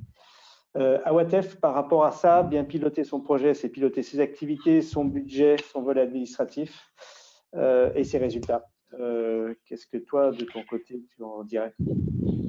Ça, c'est la théorie, comme on a dit. On est d'accord que un bon projet il doit être piloté comme ça. Mais en fait, je dirais pas que ça se passe pas toujours comme ça, mais de notre côté, au CEPF, c'est le schéma aussi qu'on préfère des associations qui pilotent bien sur l'aspect de terrain et aspect administratif et reporting. Par contre, j'ai une petite remarque sur les organisations. Ils aiment bien, ils adorent le travail sur terrain et l'avancement, mais ils oublient toujours de faire les rapports sur ce qu'ils sont en train de faire, alors que nous, on peut voir leur travail que à travers les rapports. Et bien sûr, on va les voir sur les réseaux sociaux, on va les visiter sur terrain, mais les rapports, ça montre, c'est une autre capacité aussi. Beaucoup d'organisations n'ont pas cette capacité de bien parler de leur travail et de traduire ce qu'ils sont en train de faire sur le papier. Dans le cadre de CEPF, pour les petites associations qui n'ont pas cette capacité, on peut fournir des modèles à suivre. Nous, on encourage l'élaboration de ces modèles au sein de l'association. Bien sûr, il faut utiliser le logo de CEPF et des partenaires. Dans les rapports. Je ne parle pas de rapports techniques hein, sur les activités, je parle des rapports sur les événements et les autres actions. Aussi, une chose qui est très importante, c'est l'implication des partenaires et parties prenantes, les partenaires de projet. Ça, c'est une action à faire dès l'élaboration de projet, qui sont impliqués dès le début. Certainement, vous avez parlé de ça la première session, mais continuez à les impliquer au cours de la mise en œuvre de projets, au cours des discussions, la prise de décision, par exemple, les associer à des avancements, partager avec eux les résultats, ils seront contents aussi. On ne va pas les contacter uniquement pour avoir des autorisations parce qu'ils ne savent rien. Et, enfin, il faut expliquer le projet dès le début aussi. N'oubliez pas qu'il y a des turnovers, il y a des changements dans l'administration. Probablement la personne qui a déjà discuté avec vous le projet au cours de l'élaboration, il sera changé et puis il n'y a pas de communication au sein de l'administration gouvernementale, par exemple. Et donc, il faut être vigilant à ce genre de points qui peuvent ralentir la mise en œuvre de projets et causer des problèmes plus tard par rapport à certaines échéances. Voilà, de mon côté. Je laisse parler Elodie et puis après on revient vers toi, Mathieu. Parce que sinon, si tu lui piques, comme déjà elle est la dernière à parler, si tu lui piques la dernière idée, voilà. J'en aurais. Non, ça soulève. Je t'en prie. Merci. Oui, chez nous, oui, ça soulève plusieurs commentaires. Déjà, l'importance finalement dans ce qui a été dit, de faire un suivi régulier. C'est très difficile de revenir à la fin sur des dépenses, des rapports qui n'ont pas été faits, etc., etc. Donc vraiment, on souligne l'importance d'avoir un suivi de qualité et d'être assez exigeant. Chacun soit vraiment assez exigeant vers soi-même sur la qualité, l'exhaustivité de voilà, il ne faut pas qu'il manque un rapport, un compte rendu, etc. Parce que 6 mois après, c'est tellement plus difficile et tellement plus compliqué d'essayer de rassembler des pièces, d'essayer de réexpliquer, et le risque est que finalement les dépenses soient inéligibles, etc., etc. Donc on sait comment ça se passe et on sait que tout n'est pas absolument parfait dans tous les projets et chez tous les bénéficiaires, mais vraiment voilà, je conseillerais de vraiment faire attention à la qualité du suivi et pas juste au début du projet de mettre en œuvre les outils et de les oublier un peu au fur et à mesure. Il faut garder cette qualité sur le long terme parce qu'en fait, ça vous fait gagner du temps par la suite et à tout le monde en fait, aux bailleurs aussi, et c'est appréciable. Et le deuxième point qui me semblait important aussi, c'est la question de finalement de la gestion des imprévus et modification du projet. Céline en a un peu parlé. Effectivement, il n'y a pas un seul projet qui arrive absolument comme c'était écrit sur le papier. Et là-dessus, nous, on conseille vraiment la transparence. Les bailleurs, ils sont avec vous pour pouvoir avoir les objectifs de réalisation et il faut en même temps, il faut être conscient des marges de manœuvre que vous avez avec chacun des bailleurs. Les marges de manœuvre sont absolument différentes en fonction des bailleurs. Il y a des bailleurs qui acceptent, je sais pas, 10% de modification de dépenses, etc., selon les catégories de dépenses, etc. Donc ça, c'est écrit dans les conventions.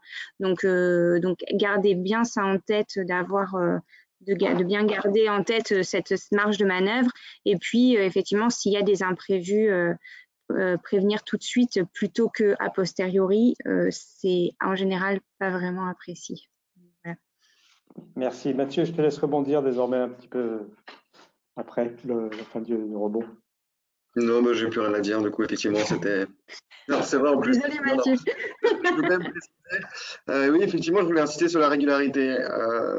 Ça fait bon élève de dire ça, encore une fois, mais nous, on a une habitude que je recommande à tout le monde, qui a été prise d'ailleurs de l'époque où on était coordonné par le conservateur du littoral. C'est qu'à chaque fin d'action, il y a un petit rapport qui est fait avec des statistiques très basiques qui sont sorties dans un tableau. Donc, surtout en termes de journées d'heures, de journées hommes, excusez-moi, déployées, les personnes qui ont participé, quelle typologie d'action c'est, si c'est un séminaire, si c'est une action de terrain, si c'est un appui scientifique. Ça met 10 minutes à être rempli dans l'avion si c'est à l'étranger ou en retour au bureau si c'est sur site. Donc, je conseille à toutes les ONG de Méditerranée, si je peux, enfin, humblement, hein, d'utiliser ce système-là. Ce qu'il faut retenir là-dedans, c'est bien sûr la régularité, mais surtout que tout le monde doit participer au reporting et pas simplement le ou la chargée administrative. Nous, on a la chance, les PIM, d'être gestionnaires d'espaces protégés en Méditerranée depuis cet été. On avait donc 2 éco-gardes qui étaient sur le terrain, sur le bateau, toute la journée.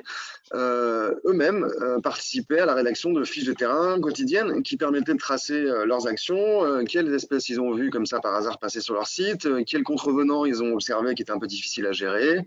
Et comme ça, lorsqu'on doit se souvenir d'une journée, on peut facilement la retrouver grâce à ces éléments qui ont été notés. Voilà. Donc, j'insiste sur le fait que je pense que tout le monde devrait, au sein d'une organisation, participer indirectement au reporting par ces petites habitudes quotidiennes ou hebdomadaires.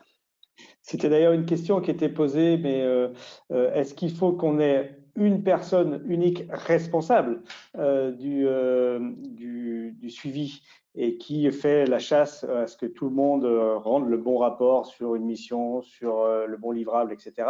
Ou est-ce qu'on dilue cette responsabilité avec plusieurs personnes qui contribuent au projet et qui savent exactement quelles responsabilités ils ont en termes de suivi? Je passe la parole à Céline qui n'a pas parlé encore. Pour ma part, je trouve que c'est plus simple justement d'avoir une personne qui est la garante justement de toute la checklist de documents à collecter, parce que c'est à elle ensuite de taper à la porte de un tel ou un tel, suivant qu'il a participé à la mission. Si jamais il n'a pas, par exemple, comme le disait Mathieu, hein, s'il n'a pas renvoyé juste après la mission son petit rapport, et que c'est encore le cas quelques semaines après, donc c'est plus facile de centraliser pour moi à une seule personne.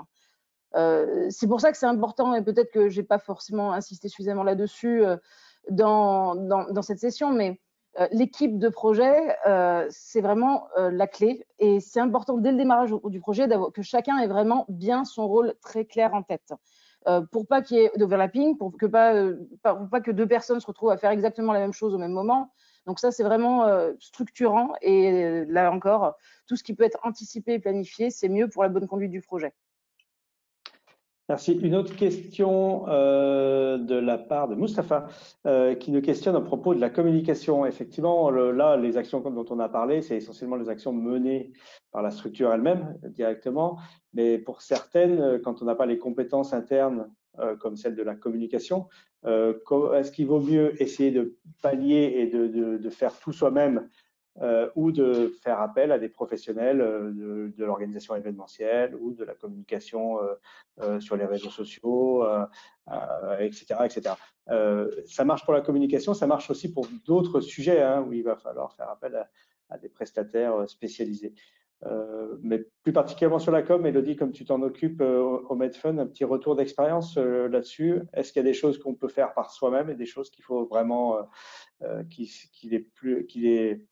sera plus simple et plus efficace de sous-traiter? Alors, ça dépend ce qu'on attend en termes forcément de qualité de réalisation, et on peut aujourd'hui faire beaucoup de choses par soi-même, et je pense que dans nos métiers, on peut déjà arriver à bien communiquer avec des outils qui sont disponibles.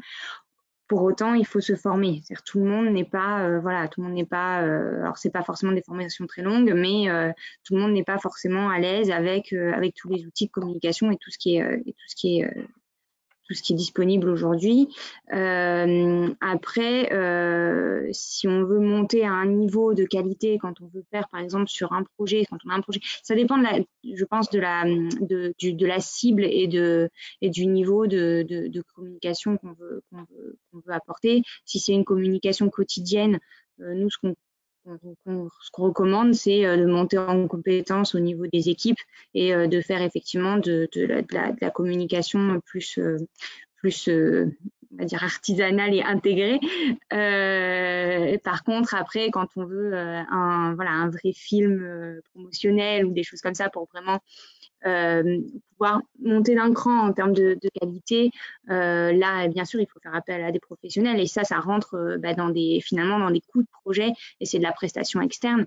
Tout ne doit pas être fait en interne dans les réalisations de projets. loin de là. Donc effectivement, mais à ce moment-là, c'est pris en compte dans la rédaction. Et là, on revient au premier webinaire, c'est-à-dire qu'il y a une ligne communication qui en général est nécessaire pour pouvoir au moins déployer quelques outils avec un financement externe. Alors, je vais en profiter pour faire de la pub pour nos précédents webinaires, puisqu'on en a fait 6, qui sont d'excellentes factures, évidemment, que vous pouvez retrouver sur la chaîne. J'ai l'impression d'être un influenceur. Vous pouvez retrouver ça sur la chaîne YouTube du Conservatoire du littoral de la délégation européenne internationale. Il y a 6 épisodes sur la communication. Et nous travaillons actuellement avec des partenaires de l'Agence Nature qui nous ont accompagnés pour réaliser ces webinaires, pour réaliser un guide qui devrait sortir en début d'année prochaine, justement pour à destination des ONG et des différents partenaires gestionnaires d'espaces naturels, pour bien gérer sa com, être le plus autonome possible et savoir justement quand il est nécessaire recourir à des prestations spécialisées.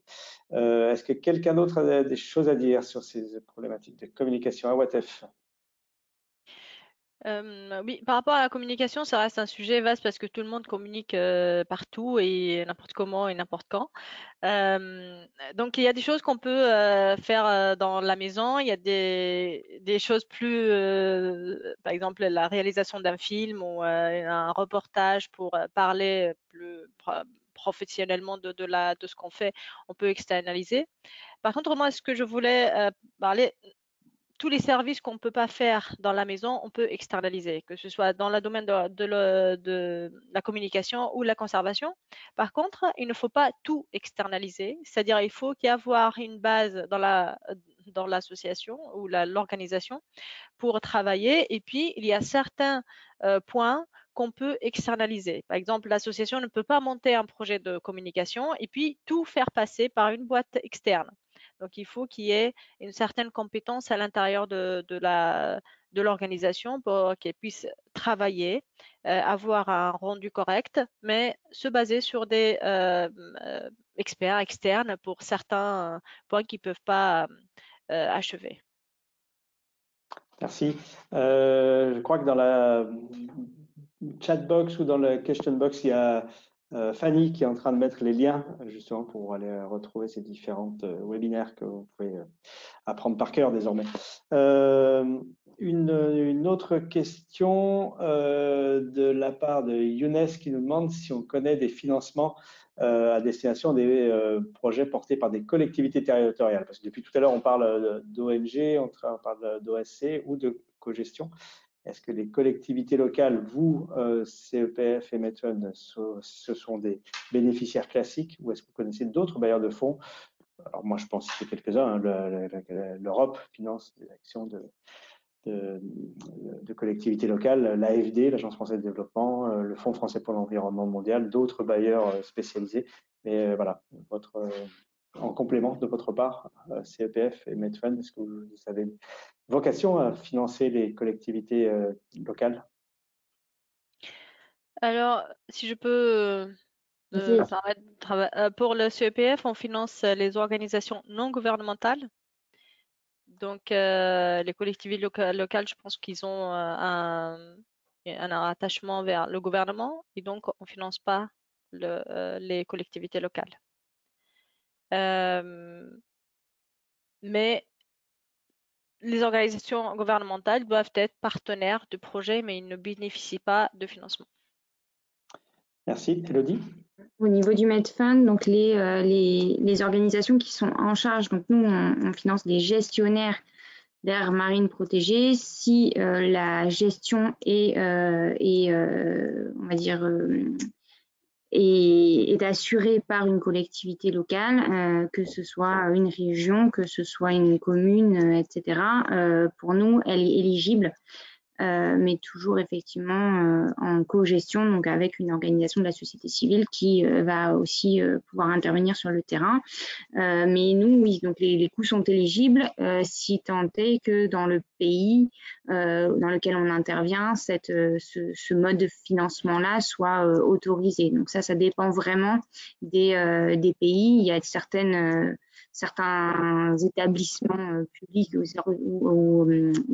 organisations publiques qui sont autorisées dans certains pays à recevoir des financements internationaux, d'autres c'est plus compliqué d'avoir ce type de flux financier. Mais donc oui, nous on a des bénéficiaires qui sont publics et dans nos pays. Merci. Alors, j'ai deux types de questions qui sont intéressantes parce que je ne vais pas dénoncer les gens qui posent ces questions parce que je les sens un peu concernés personnellement, mais sur la difficulté que peut avoir une association à bien rédiger des rapports, à bien répondre aux attentes administratives et de suivi des bailleurs, alors que les projets sont bien faits. Donc là, je les félicite. Et là, il y a deux questions qui en découlent. Un, est-ce que les bailleurs seraient prêts à financer des consultants ou des partenaires qui réaliseraient ce suivi et qui financeraient la rédaction des rapports, première chose. Et deux, est-ce qu'il peut y avoir des associations qui sont blacklistées parce que justement, même si elles ont fait bien le projet, le bailleur de fonds ne souhaite plus retravailler avec elles parce qu'effectivement, le suivi administratif et budgétaire a été défaillant. Voilà.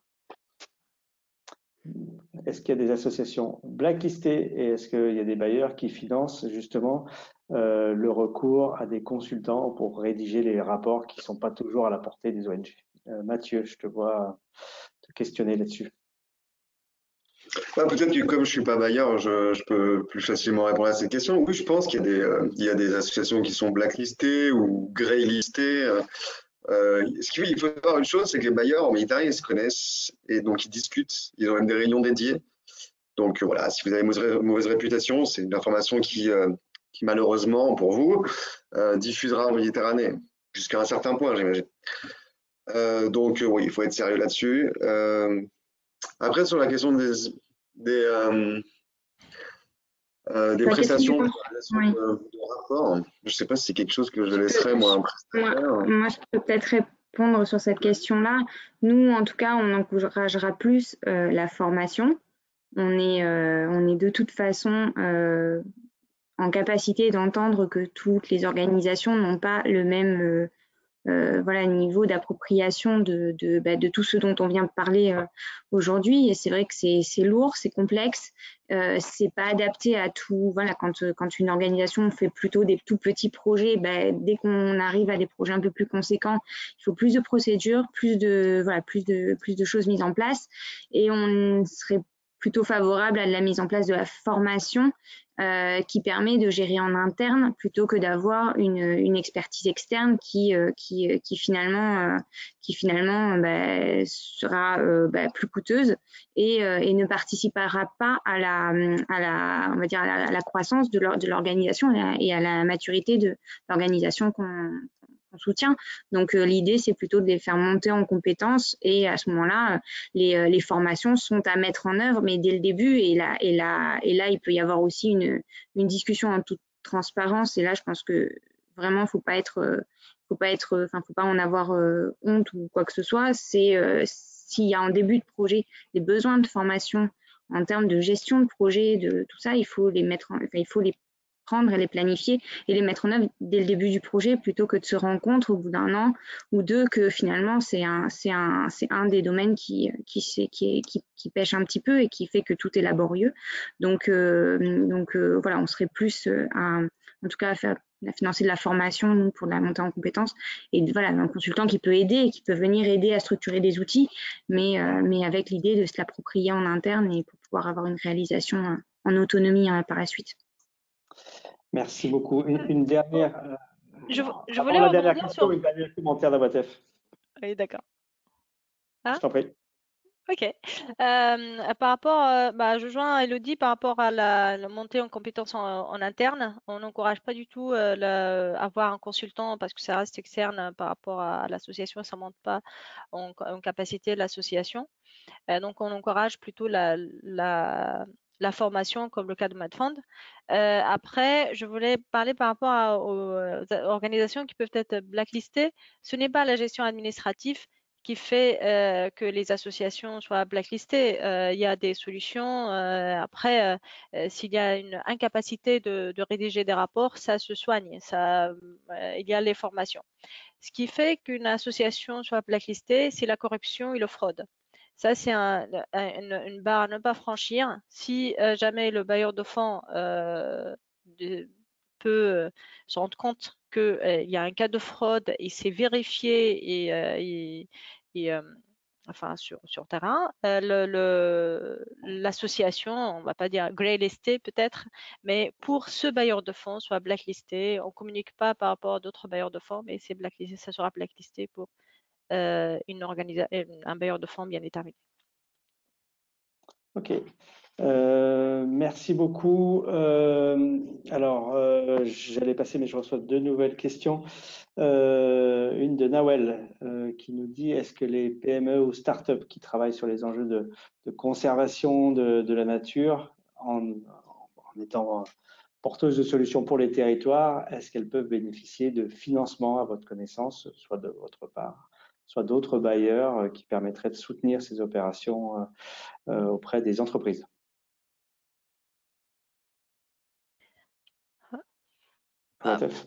Oui, le CEPF finance le secteur privé, ça fait partie des organisations non gouvernementales, de ce qu'on appelle l'organisation de la société civile. Et si le startup peut contribuer à la conservation de la biodiversité, pourquoi pas? Mais enfin, il faut que ça soit intégré dans un autre projet plus global, peut-être s'allier à une organisation, une association pour pouvoir financer le lancement de startup. Ok, merci. Avant de passer à la checklist où on va reprendre la totalité des points essentiels de nos discussions aujourd'hui, une dernière question à propos d'une checklist de la part de Imen à Céline qui dit que tu as évoqué la construction d'une checklist au moment des volets administratifs du projet pour ne pas oublier des choses. Est-ce que tu as des exemples de ces checklists-là et est-ce que tu pourrais en diffuser après aux membres qui ont participé? Voilà, c'est une demande. Elle voudrait voir à quoi ressemblent les checklists que tu utilises. Voilà. Oui, pas de souci. Ça, je pourrais les passer à la fin du webinaire sur ces checklists-là. Enfin, je crois qu'on parlait à ce moment-là de tout ce qui est les règlements de déplacement, enfin, de politique de voyage de l'organisation. On parlait des enjeux de procédure de passation de marché. Donc ça, pas de problème. Je pourrais donner des exemples qui pourront être même réadaptés. Merci beaucoup. Eh ben, je vais passer à la checklist finale. Enfin, finale. Après, il y aura un petit forum où on vous donnera la parole si vous le souhaitez. On va donc revenir sur les points essentiels à retenir aujourd'hui. Merci à tous. Et puis, vous reviendrez à un moment, juste à la fin pour le forum. Bien démarrer son projet. Donc, on s'assure que la convention de projet est bien conforme aux attentes du bailleur, mais ça c'est sa responsabilité, mais surtout à nos capacités de faire en tant qu'organisation. Et on prend le temps de bien lire toutes les obligations. C'était une des questions qui a été posée. Si jamais on avait mal estimé quelque chose, notamment le budget, est-ce qu'il faut signer? Non, parce que si on n'est pas en capacité, même à ce moment-là, si on est heureux d'avoir eu le projet, si on sent qu'on n'est pas en capacité d'afficher les cofinancements, etc., il ne faut pas signer, c'est trop engageant.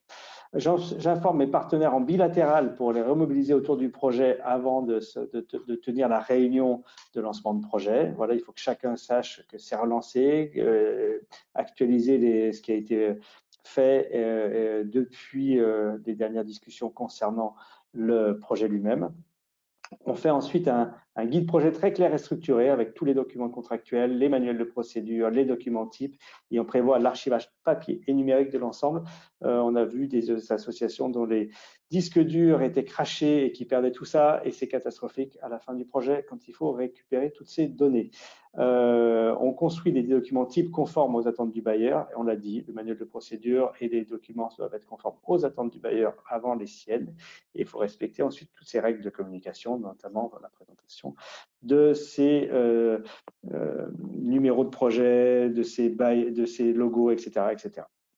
Je partage le guide projet et les documents types en interne avec toutes les équipes et la hiérarchie et auprès des partenaires qui vont devoir les utiliser aussi. Engager son projet et mener son suivi, donc on se lance, on engage les actions, puisqu'on n'oublie pas qu'un projet, c'est pas juste du suivi, c'est de la mise en œuvre de choses concrètes pour protéger et conserver la biodiversité. C'est ça l'objectif qui est derrière, il ne faut pas l'oublier, c'est ça l'objectif, et c'est ça qu'il faut réaliser le mieux possible. Et on respecte évidemment la convention et les modalités définies avec le financeur, le bailleur et son organisation. On fait un suivi régulier technique, financier et administratif pour s'assurer que tout va bien. Effectivement, s'il y a des distorsions entre les lignes budgétaires ou des actions qu'on avait écrites et le contexte, il faut réagir rapidement. Et s'il y a des évolutions, il faut en parler avec le bailleur. Pour tout besoin de modification du projet, on en informe évidemment le bailleur et le financeur, les partenaires pour que tout le monde soit informé, et on travaille en transparence. C'est la base de la réussite d'un projet et surtout de la reproduction d'un autre projet ensuite. Je coordonne et j'anime régulièrement des réunions en interne avec les partenaires et de manière à ce que tout le monde justement soit dans la transparence et la transmission des informations. Et on valorise au fil de l'eau, on n'attend pas la fin du projet pour valoriser à travers les réseaux sociaux, à travers des réunions, à travers de la communication dans la presse, etc., les aboutissements et les réussites du projet. Désormais, nous allons rentrer dans cette dernière phase qui est la phase forum, qui va durer un quart d'heure, 20 minutes, où on vous laisse la parole. Et donc, comme vous le savez, pour ceux qui ont participé dans le passé, sur le côté de votre ordinateur, il y a une petite main sur laquelle vous pouvez appuyer. Et comme ça, vous avez accès, vous pouvez nous parler. Attendez, je vais essayer d'aller voir cela. Et voilà, vous appuyez sur cette petite main et pour ceux qui appuient sur la main, on vous ouvre de notre côté. Fanny vous ouvrira votre micro et après, vous, de votre côté, vous ouvrez aussi votre micro et on pourra vous répondre ou prendre vos commentaires si vous le souhaitez. Mathieu et Awatef pour ce dernier petit run de questions-réponses et de partage d'expérience. Je ne vois pas de main levée pour le moment. J'avais une question tout à l'heure qui a été posée qui concernait est-ce que le reporting, la valeur du reporting est proportionnelle à la valeur du projet? Est-ce qu'un petit projet, c'est un petit reporting? Est-ce qu'un gros projet, c'est un gros reporting? Question très générique, très générale, mais c'est pour nous mettre en jambes pour cette dernière prise de parole. Et n'hésitez pas, pour ceux qui le veulent en tant que participants, à nous interpeller pour qu'on ouvre vos micros et que vous puissiez intervenir. Petit projet, petit reporting, grand projet, gros reporting. Awatef, tu voulais parler.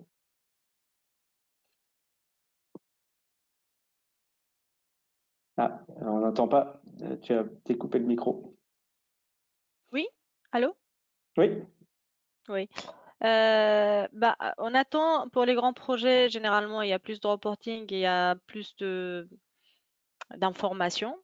Mais parfois, on a des petites subventions qui sont basées uniquement sur le reporting. Donc, on attend qu'il y a plus de reporting pour une petite subvention parce qu'il y a le seul livrable qu'on attend, c'est un rapport de synthèse. Mais en règle générale, oui, les grands projets, normalement, il y a plus de reporting attendu. Ok, merci beaucoup. D'autres Peut-être pour questions? compléter, oui, pour réagir par rapport à ça, je pense que certaines organisations peuvent avoir aussi plusieurs projets à gérer en parallèle et donc plusieurs reportings différents à mener. Là, c'est au choix du chef de projet à chaque fois d'investir plus ou moins de temps suivant le projet. Forcément, il va y avoir un temps plus important à accorder à un projet qui va être peut-être plus lourd d'un point de vue administratif, où il va y avoir plus d'éléments rédigés à donc, il faut aussi jongler avec ces paramètres-là pour répondre en tout cas, retranscrire le plus fidèlement possible le reporting du projet. Après, que ce soit un petit ou que ce soit un gros, si les activités sont bien menées, si le reporting est fait justement, honnêtement, en toute transparence et en montant à quel point on a pu réussir à faire des choses bien, même s'il peut s'avérer parfois qu'on fait des choses moins bien, en tout cas du moment qu'on est en capacité de les justifier et que le reporting est sérieux, petit projet ou grand projet, je pense que le bailleur de fonds à la fin sera content. Merci beaucoup. Un témoignage de Rabi qui nous dit que dans le cadre d'un projet PPI-OSCAN dont ils ont bénéficié, ils ont été vraiment accompagnés et pris en charge pour le renforcement des capacités organisationnelles et de reporting. Et ça leur a évité beaucoup de casse et ça a été une riche expérience. Ce qui permet effectivement, c'est aussi le cas, que ce soit dans les PPI ou dans les CEPF, de faire monter en compétences les organisations de la société civile et les ONG pour qu'elles puissent après bénéficier de fonds plus grands et d'apprendre, y compris des erreurs qui ont été commises. Alors, j'ai une autre question.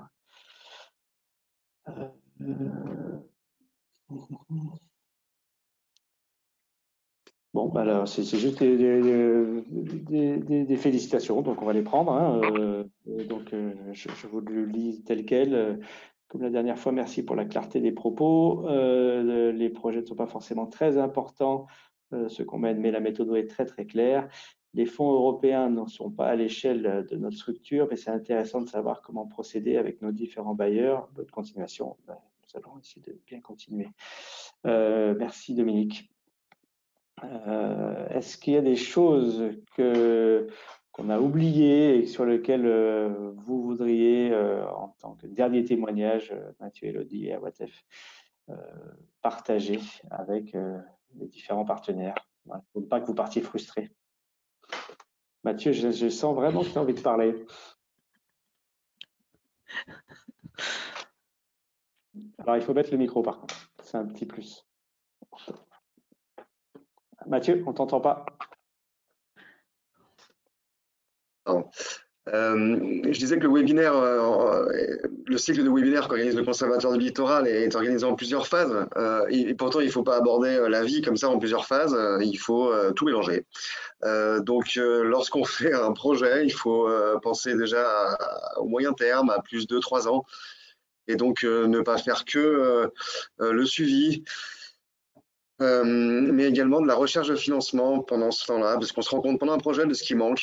On n'a pas assez d'argent pour la com, on n'a pas assez d'argent pour le bateau, on n'a pas assez d'argent pour l'essence. Donc c'est le moment de dédier un petit peu de temps pour chercher d'autres sources de financement, pour rendre notre structure, organisation plus solide.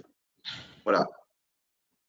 Et ça me permet de rebondir par rapport à une question qui était posée tout à l'heure d'un projet existant pour pouvoir l'afficher, y compris en termes de cofinancement, et puis après rebondir sur un projet plus gros, avoir des autres cofinancements pour d'autres projets, etc. Donc c'est un petit peu la course à l'échalote, certes, mais si on veut développer ses compétences et développer sa capacité d'action et ses actions sur le terrain, bah, c'est ça aussi, c'est-à-dire que régulièrement faire appel à des financements extérieurs et puis grossir en compétences et en expérience pour mieux agir sur le territoire.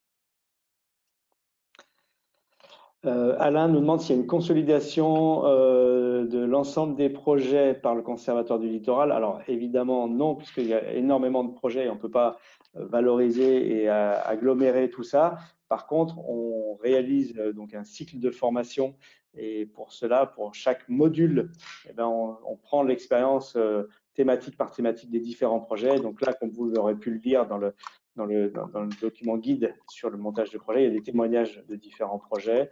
Il y en est de même pour le guide sur la communication et les futurs qui vont parler de la gouvernance territoriale, de la cogestion, etc. C'est basé sur de la valorisation et de la capitalisation d'anciens projets.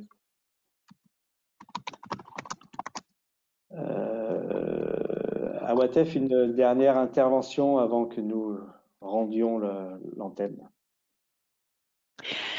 Une dernière libre. Moi, enfin, par rapport au projet des organisations de la société civile notamment, ce que je veux dire, c'est qu'il n'y a pas un projet qui va se mettre en œuvre exactement comme prévu, comme on l'a écrit. Il faut penser toujours à l'adapter, mais il faut pas perdre de vue notre objectif ultime. Dans notre cas, c'est la conservation soit d'un site, d'une espèce, d'un ensemble de sites. Adapter le projet au fur et à mesure en concertation avec les partenaires sans perdre l'objectif global. Et en même temps, en fait, il ne s'agit pas de cocher des cases, faire une réunion, ok, faire une action. Il faut toujours se référer aux indicateurs que Céline a déjà mentionné. Il faut se référer. Est-ce qu'on a vraiment avancé sur l'action, sur l'impact qu'on a prévu de faire ou pas, et apprendre de ces leçons. Qu'est-ce qu'on doit faire pour améliorer nos compétences. Et là, on revient à ce qu'a dit Mathieu, chercher d'autres financements pour capitaliser sur nos résultats, pour continuer et avoir un objectif à long terme en rassemblant plusieurs projets. En fait, l'objectif de conservation à long terme ne se base jamais sur un seul projet. C'est sûr, merci beaucoup. Par rapport à ça, on nous parle de schémas de gouvernance territoriaux. Est-ce que ça peut être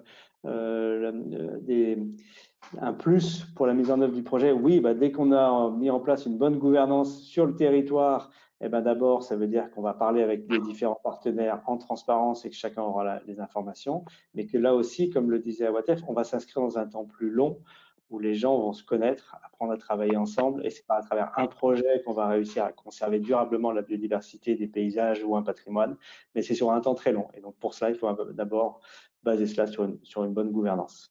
Élodie, c'est toi qui aura le mot de la fin des experts avant que Céline conclue. Oui, moi j'ai juste peut-être un petit point à ajouter et qui était effectivement sur la construction de la relation et que le projet il démarre effectivement au moment de la candidature, des premières candidatures entre un porteur de projet et puis un bailleur. Et si cette relation se passe bien, et c'est ce que je vois, enfin voilà, c'est ce qu'on Medfund, on est sur du long terme, donc on n'est pas encore sur des phases de renouvellement, mais c'est vraiment ce que j'avais comme expérience par rapport à mes expériences précédentes. Si un projet se passe bien, c'est tellement plus facile de trouver une suite, de trouver des partenaires complémentaires, de renforcer son projet par la suite. Donc, il y a vraiment tout intérêt à faire en sorte que ça se passe bien tout au long du projet, parce qu'après, on est quasiment finalement assuré de pouvoir trouver une suite. Il faut vraiment qu'on puisse, s'il y a la confiance qui s'est installée, finalement, le bailleur comme le porteur de projet ont envie de continuer souvent à mettre en œuvre des choses et voilà. Donc ça, c'est vraiment la clé du succès. Quand tout s'est bien passé, c'est un peu la cerise sur le gâteau pour pouvoir terminer sur cette session. Donc ça laisse des perspectives, en tout cas ça encourage. C'est pas des projets one shot souvent, et c'est plus facile de travailler finalement, de retravailler avec un bailleur qu'on connaît, parce que finalement les procédures sont déjà mises en œuvre, etc., etc. On a déjà avancé, donc ça demande aussi moins d'engagement de mise en œuvre au départ, et ça permet finalement de pouvoir concentrer après plus de temps sur le terrain, sur les actions et sur les impacts. Merci beaucoup. Effectivement, n'oublions pas que l'enjeu pour un bailleur de fonds, c'est de dépenser l'argent dont il a la responsabilité. Ça, c'est clair, c'est un enjeu fort pour lui. Mais son principal enjeu, c'est que ce soit pour faire quelque chose d'utile au territoire et que ce soit efficace et que du coup, effectivement, cette relation puisse s'inscrire sur le temps long pour construire quelque chose de durable sur le territoire. Céline, je te laisserai la main pour conclure sur tout ça et évoquer notre prochain rendez-vous. Oui, alors le tout petit mot de la fin, c'est qu'au-delà de tout ce cadrage théorique qui était très lourd et qui peut parfois faire peur, comme le disait Mathieu à un moment, il faut sortir la tête de ces fichiers Excel, sortir la tête de ces dossiers, prendre du recul et aller faire des choses concrètement sur le terrain. C'est très important, et encore plus important de faire ça en bonne intelligence et en bonne synergie avec d'autres projets qui peuvent se passer sur le territoire, qui peuvent être portés par des partenaires. Enfin, si tout le monde prévoit de faire des formations à un mois d'intervalle, c'est peut-être pas utile d'en faire 3. Peut-être que c'est plus intéressant de fusionner tout ça en une seule formation cohérente entre les 3 projets. Donc voilà, il faut savoir se placer à l'échelle du territoire et pas uniquement de son seul et unique projet. Voilà tout ce que j'aurais à dire en termes de dernier témoignage. Et donc pour le prochain rendez-vous, ce sera le 16 novembre à 16h heure de Paris. Donc on sera plutôt sur les enjeux de clôture de projet, de reporting et de pérennisation des résultats, pour que justement un projet, même s'il se termine à un moment, on puisse s'en servir, être utile bien au-delà du projet. Donc, je vous dis merci à tous les intervenants. Enfin, Fabrice, je te laisse conclure aussi. Bon, c'était juste pour dire merci. Merci, Merci. merci à WATF, merci Mathieu et merci Sylvie de nous avoir éclairé encore aujourd'hui beaucoup par tout ça. Il y a beaucoup de remerciements sur la boîte à questions. Donc, sincèrement, je pense que voilà, ces formules sont intéressantes et participatives. On n'a pas eu en direct quelqu'un qui a levé la main aujourd'hui, mais on compte sur vous pour oser nous interpeller la prochaine fois. Merci encore et donc on se revoit le 16 novembre et merci à tous les experts de nous avoir accompagnés. À très bientôt. Au revoir.